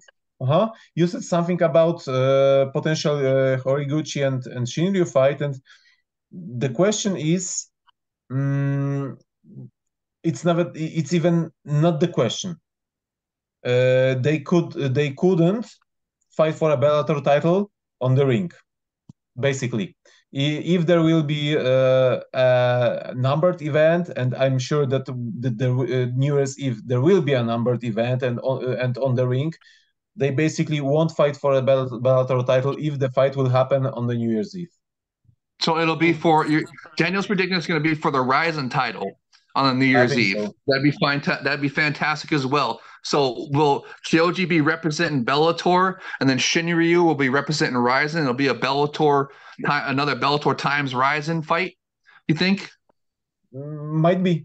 It's very possible. Okay, yeah. But Sakakibara said that he wants to do this fight on New Year's Eve. Definitely. Yes. So okay.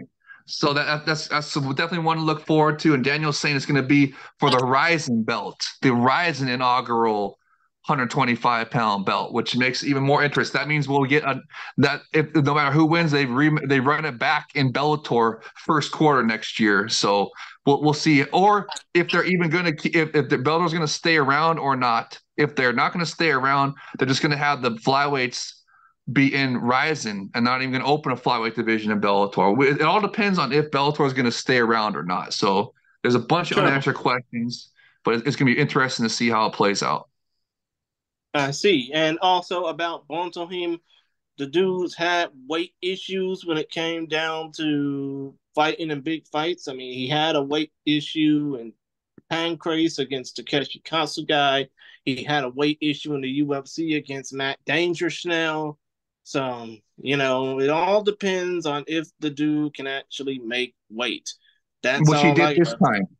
Which he did this time. So, I mean, hey, he made weight this time. Just got to keep showing, consistency and keep making that weight, and then he'll climb. I think he's going to climb the ranks fast. I think I'm really excited to see his next bout. Like I said, I was really impressed that he knew the assignment and put on a great performance. It had everything but the finish. Had everything but the finish. So, I mean, we'll see how it plays out next bout. But definitely, Jay Krish, you're absolutely right. He's got to get his weight, make sure consistently make weight, especially in Japan. Exactly. So is there any other bouts you guys want to talk about? Because we're coming up right now. You know what? Come to think of it, one more bout, and then I can go ahead and move on to the.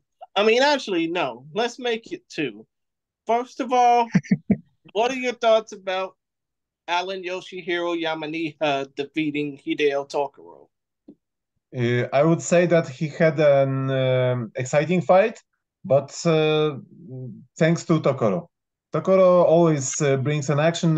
He never had a single boring bout, and it was a good fight and exciting fight, kind of exciting fight because of the Tokoro appearance in the cage, not because of Yamaniha. But despite this, Yamaniha won, and this is a fact. And would you classify it as a grappler's delight, Daniel? I was really enjoying some of those grappling exchanges. I want to classify it as grappler's delight. So, yeah, I thought it was pretty fun. And impressed by Yamani, even though he is much younger than Tokoro, we should point out. So it was. I think he was. I don't know if he was the betting favorite, but to me, I think we on our preview show, I think we said that he was going to be the favorite because he was younger, and it showed in that bout. But I mean, hey, Tokoro, he put up a great, like Daniel was saying, man, he brought the action and made it a fight. and he didn't get finished and took it to a decision, and it was a fun bout. It was a good headliner for a replacement headliner, I might add, because remember the original headliner was supposed to be Ota versus Inoue, which got scrapped because Inoue had to pull out, and thankfully Ota was kept on the card, but even though he lost, which I couldn't believe that was disappointing to see that he lost to a later place, but still, this was a worthy replacement main event because of Tokoro, and a great performance by Yamaniha to get the win. What about you, Jay Chris? I mean, you're bringing it up. You must have liked it too. Was it a grappler's delight for you? Uh, I wouldn't really say it was a grappler's delight, but hey, at least it wasn't totally boring.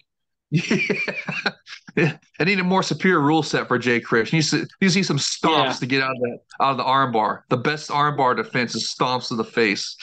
Mm-hmm. And another question I wanna ask again. This has to pertain to Genji Ubeno, Yabaidaro. Where do you think? Yeah, where do y'all think that it's probably gonna go with Genji Umeno's career? Because he basically wants to be taken seriously. He can't be taken seriously if he's being made a joke out of by Hyper Yo-Yo, the group that made his new entrance music, and by his wife. I will tell you this. This fight was a disaster. It was basically Muay Thai fight because they've allowed the clinch, they've allowed the elbow strikes, but the worst fight on the whole card, even with some things, some one-sided things and out wrestling things on this card that happened that day. But as I said once again, worst fight of the card, and I think this is the one of the worst fight, if not the worst bout of this year in Rising. Wow. Daniel, that's a big statement there, man. Umeno, you got to pick it up next bout right there. Umeno's got to pick it up for his next bout, man. That was, man, Daniel just took the takedown there. But hey, Jay Chris, I don't want to disparage the guy too much for his wife playing a prank on him for the pre-fight. I thought that was kind of funny. Or do you think that took him out of his game for the fight? I think it took him out of his game, or at least he thought it did. Oh, okay. I see. You know what? I mean, I have to basically say it. Some things get lost in translation. I don't think that messing up entrance music is one of those things. Yeah, I thought it was kind of funny. We didn't know what was happening. They cut to the audience, and it was his wife and some dancers singing some walkout song. And then you see him, and he's like going like, "What the heck is going?" Basically, his entrance was like a damn scavenger hunt. It was like, hey, follow the searchlights, kids. I know. He's like, what's going on? What are the searchlights up there for? Oh, it's my wife doing a singing dance. I thought that was pretty funny. It was actually kind of a funny comical. But I mean, if it affected him in the fight, I guess, don't do that no more. But I mean, man, I just can't believe Daniel took him down so bad, saying that it was the worst fight ever. Considering that the VTR folks, considering that Daisuke Sato, the man who made all those legendary VTRs for Pride and now for Rizin, was part of the blame of that, maybe Rizin's production team should think about, booking Genji Umeno as a more serious fighter. I mean, they love their storylines over in Japan, so they might as well make Genji Umeno feel more serious. You know what I mean? Hey, he got the win though, so I mean, what more can you ask? Oh, I guess you can ask more to have like more exciting bout and finish, obviously. But he got the win at the end of the day. So, Daniel, what do you want to say, brother? I will tell you this. Despite the outcome of this fight and how it looked like, it's career-wise of the Umeno, it's totally definitely not the end for him because as you said before, he has a kind of spectacular storyline that Yawai meme is kind of very characteristic, and Japanese loves this kind of stuff. He's kind of marketable fighter and person, and I think in the future that they will put him on the cards, on the rising cards for sure in the future. Mm-hmm. Of course. Now that we basically talked about both of these events at nauseum, do you, Daniel, want to talk about the post-fight stuff that Nobuyuki Sakakibara said on both shows? Yes, of course, but we have discussed some things, but I think that we've missed. I think the best fighter on this card, and it was kind of unexpected that it will be that good. The clash against Yusaku Nakamura and Hiroya. Oh, okay. Go ahead and talk about that real Yes, quick because I know Jay wants to talk about the Asakura action teammate Hiroya Kondo. Yeah. Oh, you want me to talk about that? I thought yes, Daniel was yes, gonna go yes. off on that one real quick. I Go mean, on, go y'all So on. can that, both talk about it amongst yourselves. I'm just saying. yeah, well, Kondo lost split decision. I mean, it was also, I think it was a controversial split decision, wasn't it, Daniel? Couldn't it have gone either way or no?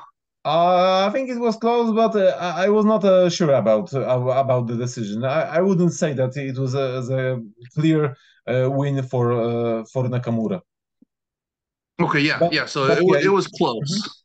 Yes, but Yeah, it was yeah. really fun. I wouldn't I did not expect that that amount of action from this fight. It was like a question mark because Nakamura can be very exciting as well to be to be really boring because of his wrestling mode that he spoiled the fight with against Soya. It was, I think, it was his last performance, but this fight was really good. Kondo in his last fight looked like a wrestler against Ito. But he in this fight he also looked very competitive, and as I said before, I'm not sure about final outcome of this fight, but I would say that it was the most competitive on the whole card. The trademark of this event was some, I would say, close and a bit problematic decisions because of Top Noi and Ito's fight. It was also a thing like a Split decision. you can feel the outcome, but you are not sure in 100% if it was right. Agreed 100%. And what wasn't Kondo? Is he from Breaking Down as well or no? Just from the Azakura Action Brothers Uh, camp. he is from the Triforce Akasaka, so the Asakura Brothers gym. Okay, so he's just from their gym. He is not from Azakura's show Breaking Down. Okay. I think So one, I'm not sure, but maybe I think that he fought once in Breaking Down. okay. So he was from Breaking Down and Azakura's gym. So that definitely bring him back because it was a close fight. And like Daniel was saying, it was really exciting. One of the best fights of the night, if not the best fight of the night, as Daniel was saying. So definitely bring him back because it was a close decision. Either guy could have won. Like I was saying that we don't know. I was asking Daniel, is it, was it, how close was it? Because there was a question going like Kondo might have won on some people's scorecards. So definitely bring them both back. I agree 100%.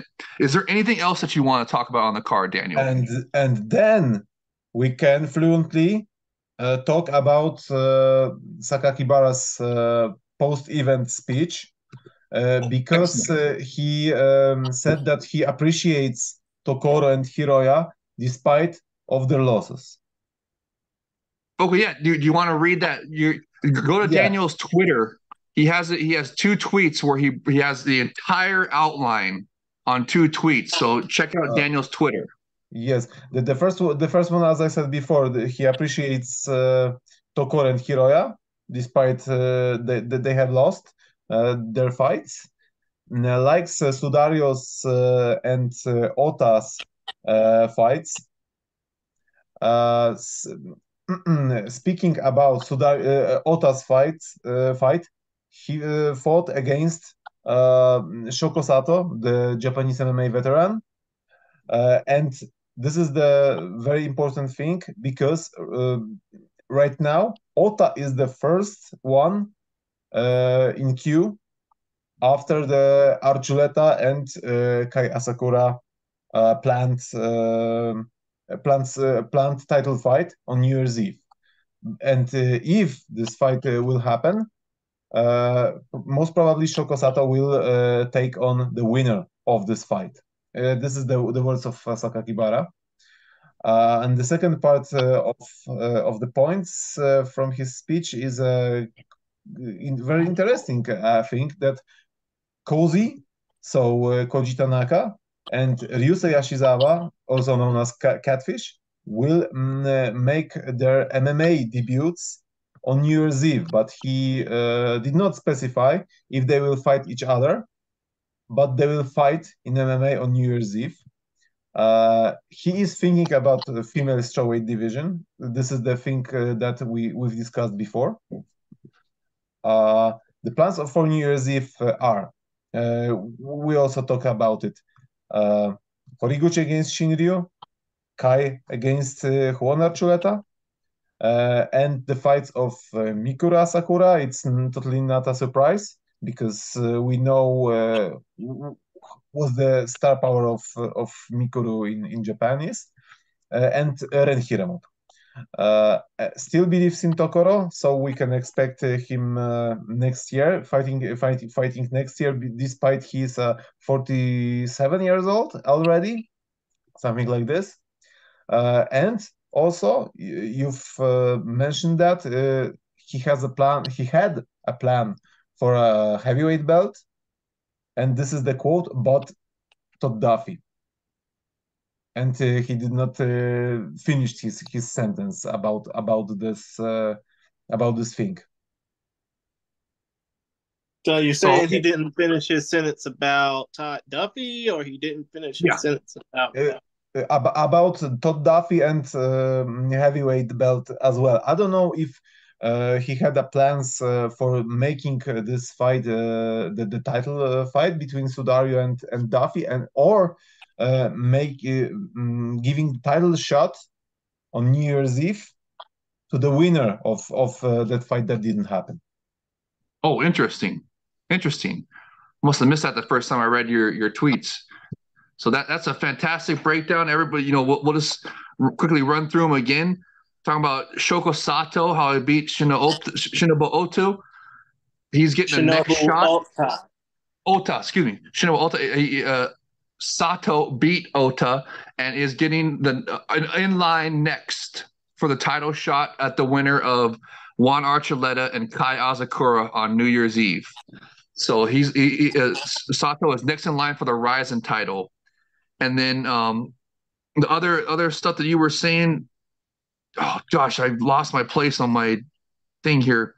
But the other announcements that Daniel was saying, just talking about the New Year's Eve and oh gosh, the opening of the atomweight division, the heavyweight title bout on New Year's Eve, possibly with Duffy, and then already said Sato and is getting the next title shot or next in line for the title shot. We don't know if he's getting the next title shot. Depends on what happens on New Year's Eve with Archuleta and Kai, and also I think there personally. It also depends on what happens at Bellator 301 between Patchy Mix and Sergio Pettis. I'm theorizing potentially if Mix is able to beat Pettis could drop down to 125, and then Mix and Archuleta have history together.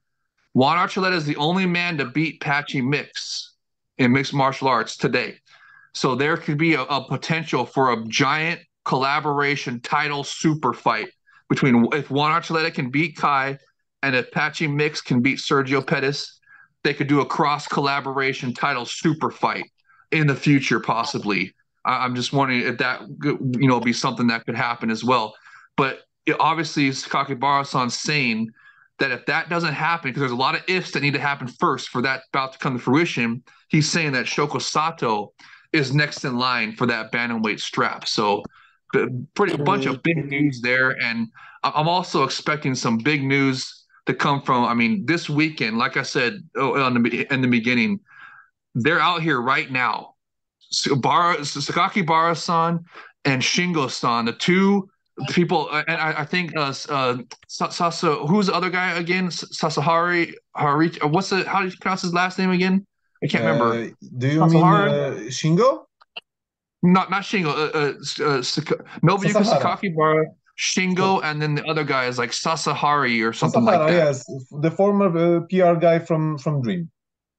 Yeah, I'm wondering if he was the one that was taking the picture of Scotty Coates and Bara and Shingo together at that dinner, and I'm wondering if he's there as well, cooking up something good for us for New Year's Eve and beyond. So I'm just really excited to see what the announcements are going to be, and I think it's going to start right. The guy that you were referring to is Keiichi Sasahara, the former event producer for Dream. Just wanted to clarify. Is he still with Ryzen, right? He's the guy that does like he shows production shots and stuff of Ryzen when they're setting up the cage and ring and stuff. He'll have tweets and stuff about that, if that's the right guy I'm thinking of. But I think he was the third guy that was there.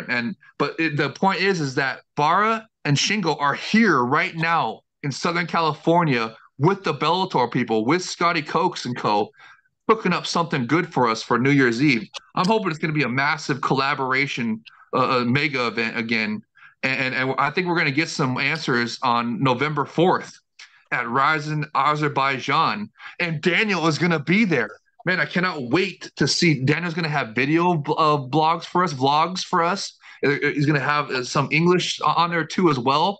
And I'm sure he's going to be there asking questions afterwards at the post-fight presser possibly. I wonder, Daniel, is there any way you think you can get a press pass maybe to get back there to ask some questions afterwards, or no?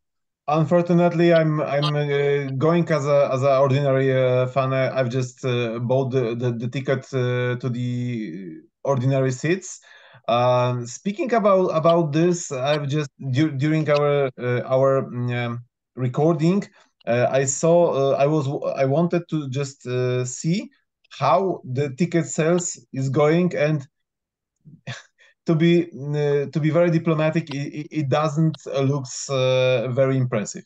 Lots of there's not many seats is sold, but maybe we have about less than a month. Maybe they have a different system. Maybe Azeri people buying tickets by a different way. I'm not sure about it, but I'm a bit terrified about the ticket sales.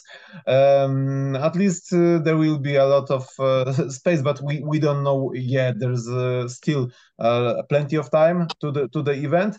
The first thing that I'm planning, making a vlog in Polish, but with subtitles, English subtitles, that I've the same way that I've made the vlog from my first Japanese trip. And I would like to just ask you, what do you expect? What do you expect on New Year's Eve? I know that Jay, that you said that massive collaboration, but I think directly, not in general, because there's many ways to go. They can make a replay from the 2019 and place the Bellator 302 because it's not announced yet. We have to remember that 302 isn't announced yet. So they can place 302 in Japan 2 days before the New Year's event. They can place it at the beginning of the December in the US, and then go to the Japan with some Bellator representatives. And that's what is likely to happen. There was a Santiago from the Bellator zone interviewed Jeremy Kennedy, who is next in line for the Bellator featherweight interim title, and he was saying that he's going to be fighting for that in the States in the beginning of December. So that to me is a clue that they're going to go with that. The second way that Daniel was just saying, Bellator is going to have an event in the beginning of December and then do a collaboration event on New Year's Eve with Rizin. Okay, this is important information. So this will probably be like last year, but we don't know yet. We can be sure that the talks are underway, and we can expect something co-promoted. But still, we don't know how it will look like. If it will be a match like last year, or there will be some Bellator representatives thrown to the card. We don't know yet. We know the plans for the title fights on New Year's Eve, and that's all. Actually, to be honest, but right now you've excluded this possibility. They will do another mixed event, like another Super Rising, but it won't happen right now from what I can see, and I doubt it even more than before. Okay, Dan, I just thought of a question I wanted to ask you. Since you were talking about, you had the ticket information up there, and it's not sold out yet. But remember, it's still a month away. It's still a month away. I wanted to ask you about how the ticket prices are. Are they reasonably priced, or are they like expensive, or like how is the pricing for Rizin Azerbaijan? I will say that it's not expensive. It's a kind of good price for it, much more cheap than the Japanese prices, especially now after the pandemics. But it's kind of affordable. Okay. But I have to just check once again and count the currency differences. You know what I'm saying.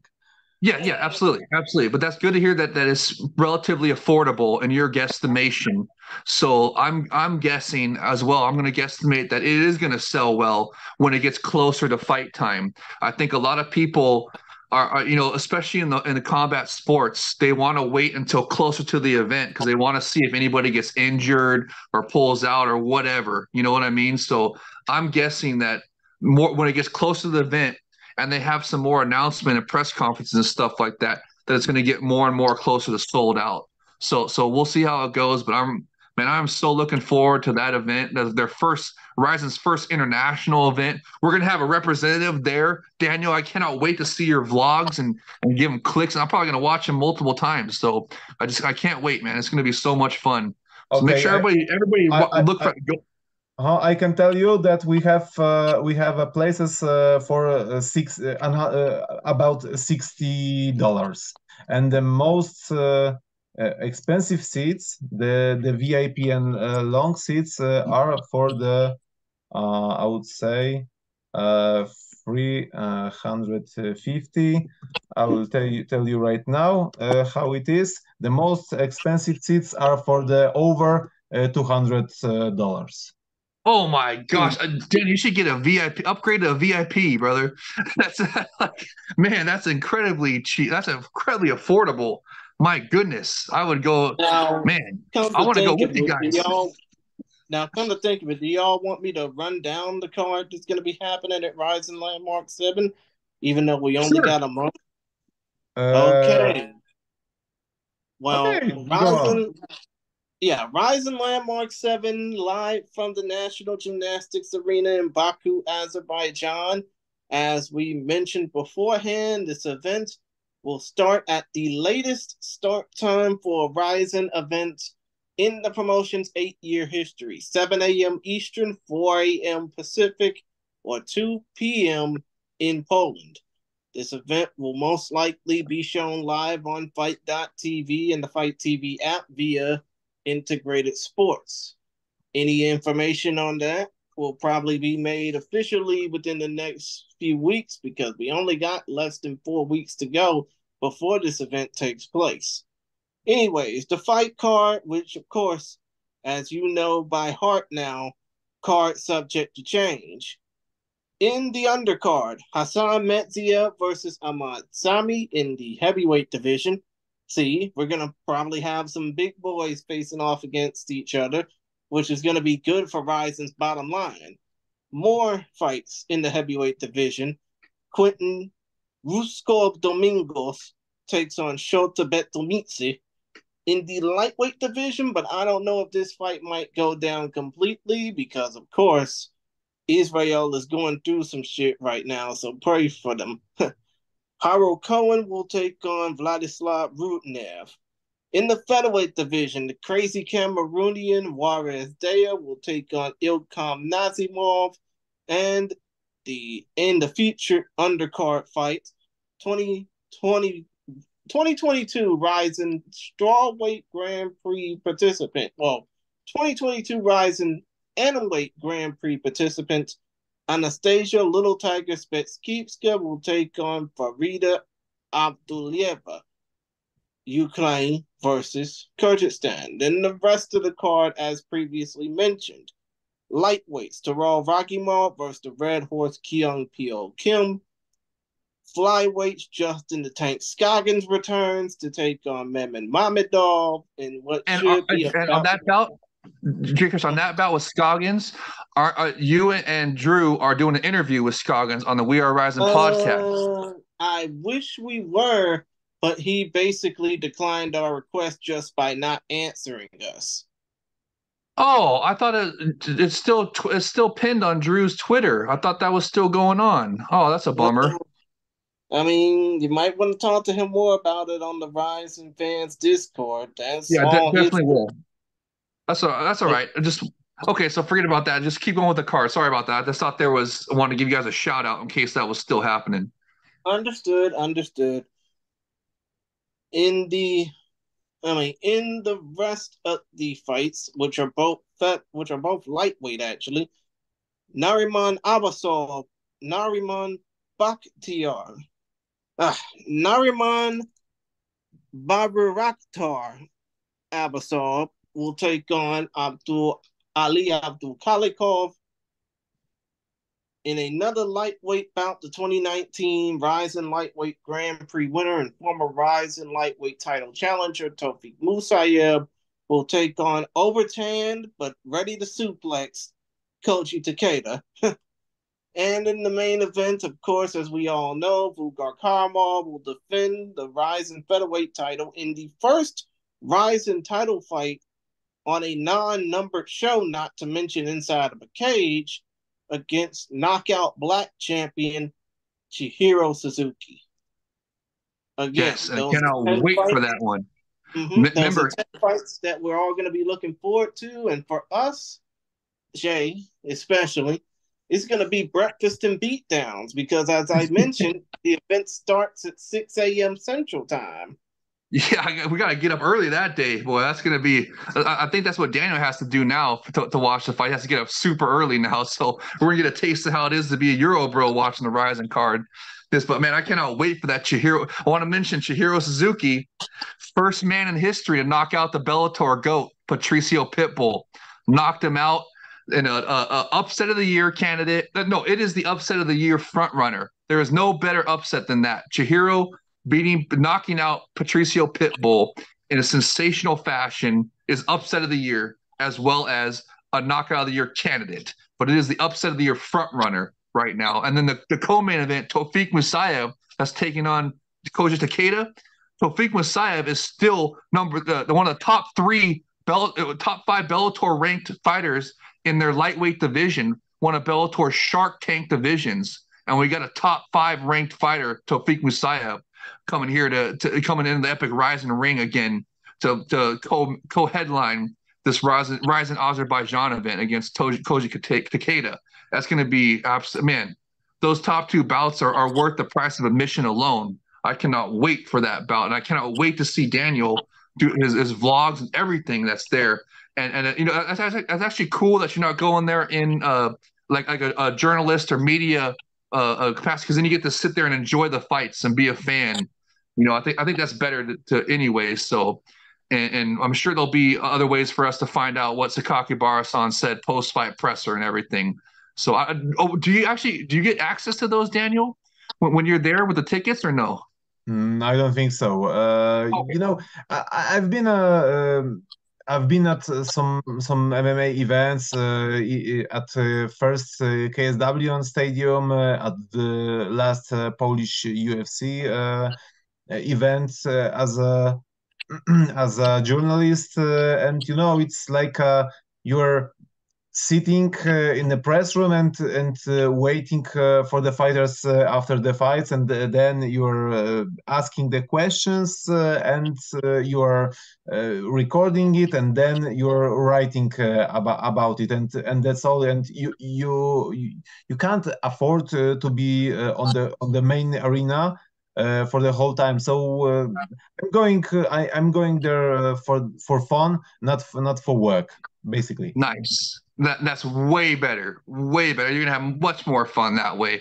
We can't wait for you to. And of course, I want to give another shout out to Mike as well, who was at Ryzen 44. He was in attendance there and had a great time. So, our Ryzen Discord and our Ryzen family, actually, I should say, is well represented at these Ryzen events. And can't wait to see your vlogs, Daniel. And just, man, can't wait for that Ryzen. I can't wait to see what Sakakibara-san's going to announce. I'm guessing we're going to get the first official announcements for New Year's Eve on at Ryzen Azerbaijan, and man, it's going to be so much. I can't. And also, Jake Krish, are we going to be doing a preview for that? Can we expect a preview on Focus Fights, or is it going to be with the We Are Ryzen podcast, or both? Actually, I mean, if it is with both, I won't be surprised if it's much shorter than this one. But I do want to do more on the Focus Fights YouTube channel because, of course, got to get those numbers up somehow. Well, hey, I'm down to do the event with you guys. I mean, this is fantastic being here and talking about the time. I say that unless there's anything else that you guys want to talk about, I think we're coming up on about the 2-hour mark. So I think that's a pretty good time to wrap it up here. And make everybody happy that's wanting us to get, well under 3 hours for these shows. So come to think of it, I just gotta ask one thing and one thing only. Let's face it. By the time this is over with, and actually it's over with now, but come on. We only got like about 8 weeks left in the year. We got 8 weeks left to go in the year for wrestling fans. That's 8 weeks to Wrestle Kingdom. But still, though, 8 weeks left in the year. What do you think that Ryzen is planning to do? Oh, who am I kidding? Actually, I'm wrong. We don't got 8 weeks. We got 11 weeks left in the year. But point of the matter is, when it comes down to Ryzen's 2023 aspirations to close out the year, how epic do you think that they will be? I think it's going to be huge. I think New Year's Eve is going to be huge. I'm guessing, like, that's why I was bringing up Anderson Silva. I think they're going to pull out all the stops because this year they didn't have a Mayweather exhibition. They didn't have even Pac-Man. Remember, Pac-Man was supposed to debut with Ryzen. He hasn't had an exhibition in Ryzen or anything. So they got and their coffers have been getting they've been doing successfully on pay-per-view and in the arenas have been pretty well filled. So I mean, I'm expecting to go all out on New Year's. They got cash on hand to sign and bring in some fantastic fighters. So I'm looking forward to be a huge event. And this Ryzen Azerbaijan event on November 4th, I think is just the beginning. That's their first international event, and it will not be the last. And they're just going to keep that momentum. They're going to build momentum from Ryzen Azerbaijan, take it into this December to remember coming up, and end the year with an absolute bang on New Year's Eve. And it's going to just kickstart 2024. And it's going to be, man, I've been calling it the new golden era. I'm having so much fun right now, you guys. I think it's a new golden era. I think Pride 2.0, at least Pride Bushido level is back. Okay. And I think next year, possibly, if they bring in more international fighters and do more international shows, we could legit see Pride 2.0 level. almighty Pride FC 2.0 could be here by next year. I mean, we just got to see how it goes. And I think New Year's Eve is going to be the kickoff. Okay, and Daniel, what do you think will happen for Rizin in the next 8 weeks? 11 weeks. I'm an idiot. I'm an idiot. I just realized it's actually 8 weeks, not 11 weeks. Oh, okay. For the rest of the year. Yes. Let's say it's in a easier way. Only big things. Before us, there are only 2 shows. The Azerbaijan that we know the whole card, and the New Year's Eve event, most probably Rizin 45, that we don't know any officially confirmed bouts and things like this. We only know that it will take in Saitama, and that's all things that are confirmed. Most probably they will start to make an announcements in the middle of November, as usual, maybe in the first part of November, but closer to the middle of the month. And I can't even tell you what I'm expecting. Sakakibara said some things, and we can expect two title fights, at least 2 title fights. We can expect Mikuru, we can expect Ren, but what's more, I'm not sure. Totally, I can't even guess what they are planning. Nice. What about you, Jay Chris? What do you think? I mean, I think that, there's really nothing I can think about for Rizin in the next 8 weeks, and I am sorry that I am basically focused in other directions. I'm too What are you busy watching. sidetracked on there? You got the game on? I'm sidetracked on playoff baseball, man. All right, then, hey, let's wrap it up. I think we got a nice 2-hour show here that we just done. I can just say this. I don't really have any full-blown prediction for Rizin in the next 8 weeks, but I do think that if they play their cards right, especially with what they're doing right now, trying to talk to the people at Bellator, as you're speaking, as we're talking right now, Jay Wolf, I can only hope that next 8 weeks for Rizin, and hell, into the first quarter of 2024, I just hope it'll continue to be as epic as possible. Absolutely. Well said.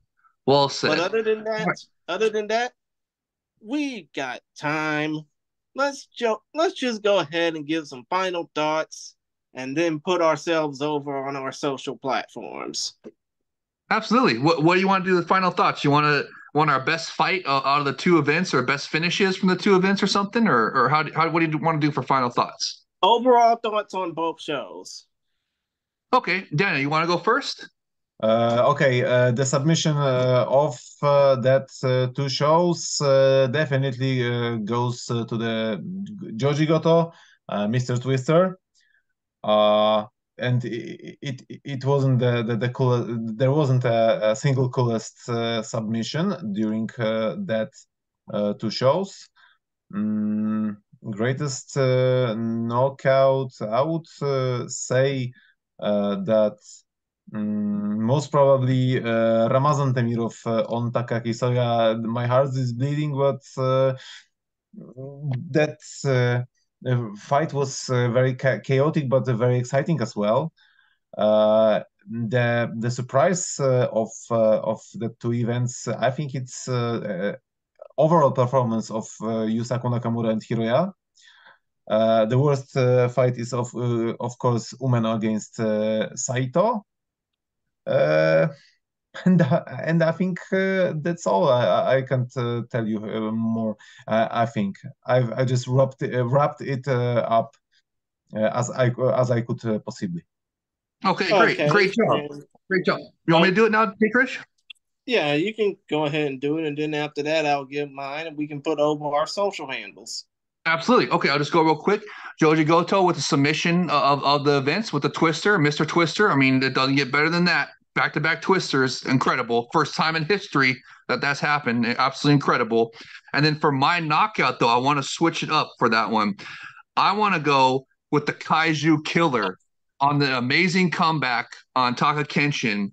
And because that fight also encapsulates what we've been saying about how fighters need to know the assignment, because Taka Kenshin had a chance to win that bout with the superior rule set, and he just didn't know the assignment because of his inexperience, only being his third fight and all. So and there's an amazing comeback, a great fun fight, heavyweight battle, and a comeback by the Kaiju Killer, and it serves as a great example to other fighters that you got to know the assignment going forward, or it could cost you a win. And knowing the assignment raises your fight IQ. And then for fight, man, I want to go. I want to mention Machi, but at the same time, man, I was just so impressed with Rogerio Bontorin because a UFC crossover that's used to the unified rules, coming over here, coming off of a devastating knockout loss, just really had a great bounce back performance and really was impressive with his command of the superior rule set and throwing all those fantastic strikes. Like I said, had everything except a finish. So I want to give him and Muramoto my fight of the night, even though there was probably some better fights. So there's my three. How about you, Jay Krish? Okay, well, my submission of the night. Actually, my submission of both shows. I'm sorry, but I gotta go with Igor Tanabe over Koji Shimura, Animal Koji Shimura, because it's impressive for Tanabe to start his career off with four straight first round submission finishes. The dude is a jiu-jitsu ace. I think that if Rizin really dedicates themselves more to, keeping Tanabe busy or building up a middleweight division, then we could definitely see some fire come out of Igor Tanabe. My knockout of both shows, I would just have to say it. I agree with Daniel on Timirov over Soya. I mean, was it Daniel? Was it you that said Timirov versus Soya? Yeah, it was Daniel. Yes. Oh, okay. Just wondering. Timirov knocking out Soya. I think Timirov has etched his name into the flyweight divisional competition. I really think that they should basically look at him a little more, just to give him that opportunity to shine. And my fight of both shows, I mean, I hate to say that this is basically, let's just face it. Old man strength will trump somebody like Kleber Koike all the time. And I think that's what Masanori Kanehara had in him. And now he's in the conversation for a possible featherweight title opportunity against the winner of Chihiro Suzuki versus Fugar Karamov. Who knows? Maybe Kanehara, 14 years after beating Kid Yamamoto on New Year's Eve, will definitely get his call to fight in the main event. Well, fight in one of the main events at Rizin 45, I think it would be on New Year's Eve. Yep. Like, holy shit, how many numbered events do they do a year? I mean, they had great aspirations of doing like close to 8, maybe 12 over the next few years, but how y'all only get to 45 on the numbered events and going 40 last year is beyond me. But yeah. Well, remember they're not just doing numbered events, they're also doing landmark cage events and the Super Rizin series events. Exactly. But still though, my fight of both events is Masanori Kanehara versus Kleber Koike. And I think Kanehara just sealed himself a featherweight title opportunity on New Year's Eve because of that win. Absolutely. All right, that's a great show, you guys. Now let's wrap it up and finish it well under 3 hours. That's about it from us. for now. Daniel, do you want to tell Uh, people how the folks can follow you? oh yes, you can follow me by my name, first letter of my name and the my whole surname. So Dziubick. I on the Twitter, on the Instagram, Daniel double space DEE. And you can try to subscribe my Instagram account. It's my name and surname. Just simple. And what can I say more? Your vlogs, your vlog channel. This is my YouTube channel, Daniel Dziubicki. So this is the same channel as well. That's all, and I'm looking forward for the final two rising shows of 2023, two out of the 9 total shows of this year. Wow. Nice. You They want should me have to go done next, Jay more. Krish? I think they should have done more, other than the fact that they have done 9 so far this year. But to each their own. Jay? No, I agree. They should have more events. Go at least 12 events. Isn't that what you're saying? 12 events, and I I think we mean, found I this. don't think they should do like what HBO Max or what Warner Brothers Discovery is trying to force AEW to do. But then again, I mean, it would get people talking about Rising a hell of a lot more, wouldn't you think? Oh yeah, you know me. I want more events, and I want at least 15 bouts on each card. Just like the UFC. No. Just like the UFC. No, UFC gets to have 15 bouts. The Epic Rising gets to have. I think, and this Landmark 6 being, in my opinion, better than 44, even with 44's bigger name power. I think that goes to show that more events gives more opportunities to produce better action. Dude, So, anyways, I'm gonna go that's ahead and say this right now. I think there should be at least 10 to 15 fights on each card, with 10 being the minimum, 15 being the maximum, but only for big occasions. All right. Well, I want 15 minimum with only two kickboxing bouts. But anyways, okay. Oh, Let's finish this outro. Let's finish this outro. Just Okay. So, go ahead. You said Go about ahead. wait, about ahead number Daniel, of events, and last year there were 12 events in total, but we have to keep in mind that 2 of them were the old landmarks, so the 5 fights short cards. Oh, okay. Right, So that was of course. before. No, it wasn't one of the Landmark 4 was late last year, wasn't it? And Yeah. that was a full. That wasn't a short card. That was a full event. Yes. But landmark 2 and 3 were the old landmarks, and the fourth landmark was the I would say not the resurrection, but I forgot they were the next life of the Trigger. Oh, okay. Series. Yeah. Yes, resurrected Trigger under the different name. Yes. So Right, we right. want at least 12 bouts with several landmark events as well in the cage. So I mean, at least 12 events, and at least have someone be in the landmark in the cage events. And actually, we're gonna see it Rising Azerbaijan. That's also in the cage. Really excited to see that and have it be. And also make sure you tune in the Focus Fights. We're going to do a preview show for that, and hopefully a review show as well. And also check out the We Are Rising podcast with Jay Krish. They will also be doing some content for that. And of course, check out Daniel's vlogs, Daniel Dziubicki's blogs. That's with the 2 D's, Daniel Dziubicki. That's with the DZUIB. Yes, we know. But what about yourself, Jay? Put Myself? over Oh, yourself. thank you so much. Oh, thank you so much. Me, just go on Twitter. I'm JAYYOLF1. It's misspelled, just like it was been always since 2006 or whenever I started posting on Yahoo boards. That's how you know it's me.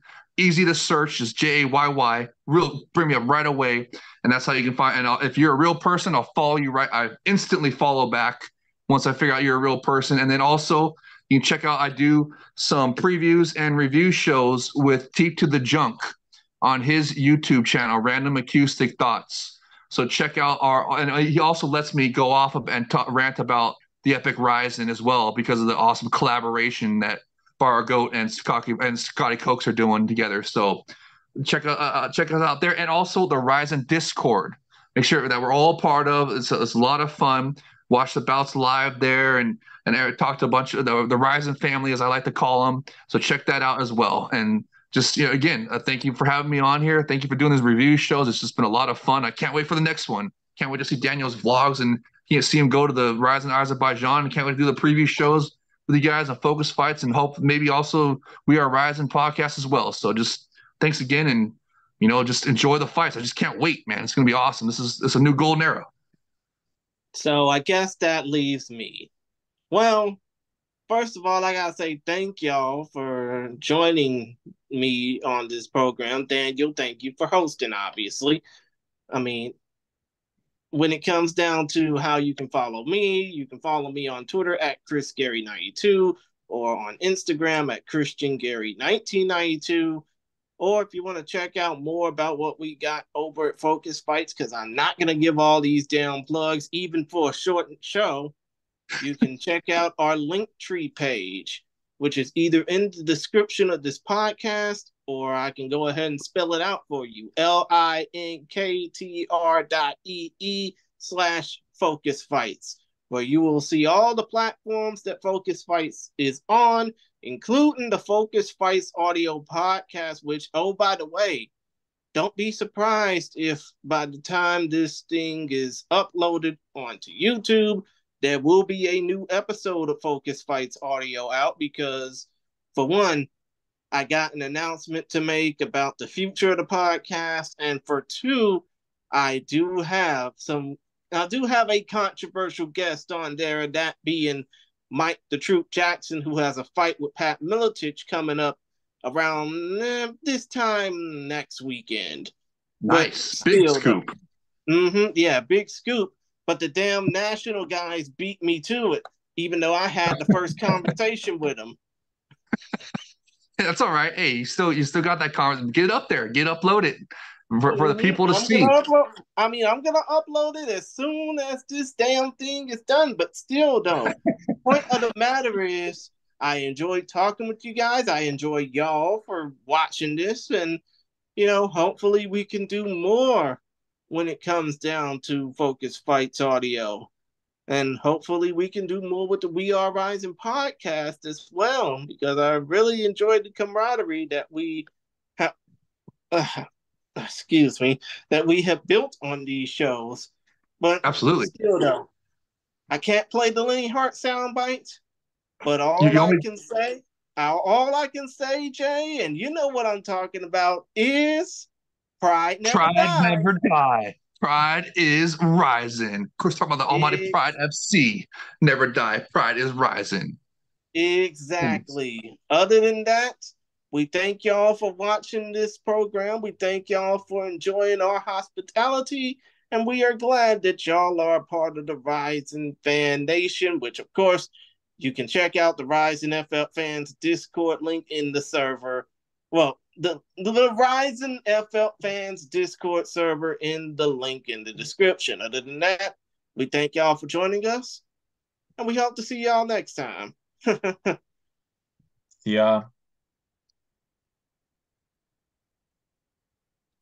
And we are clear. I think so.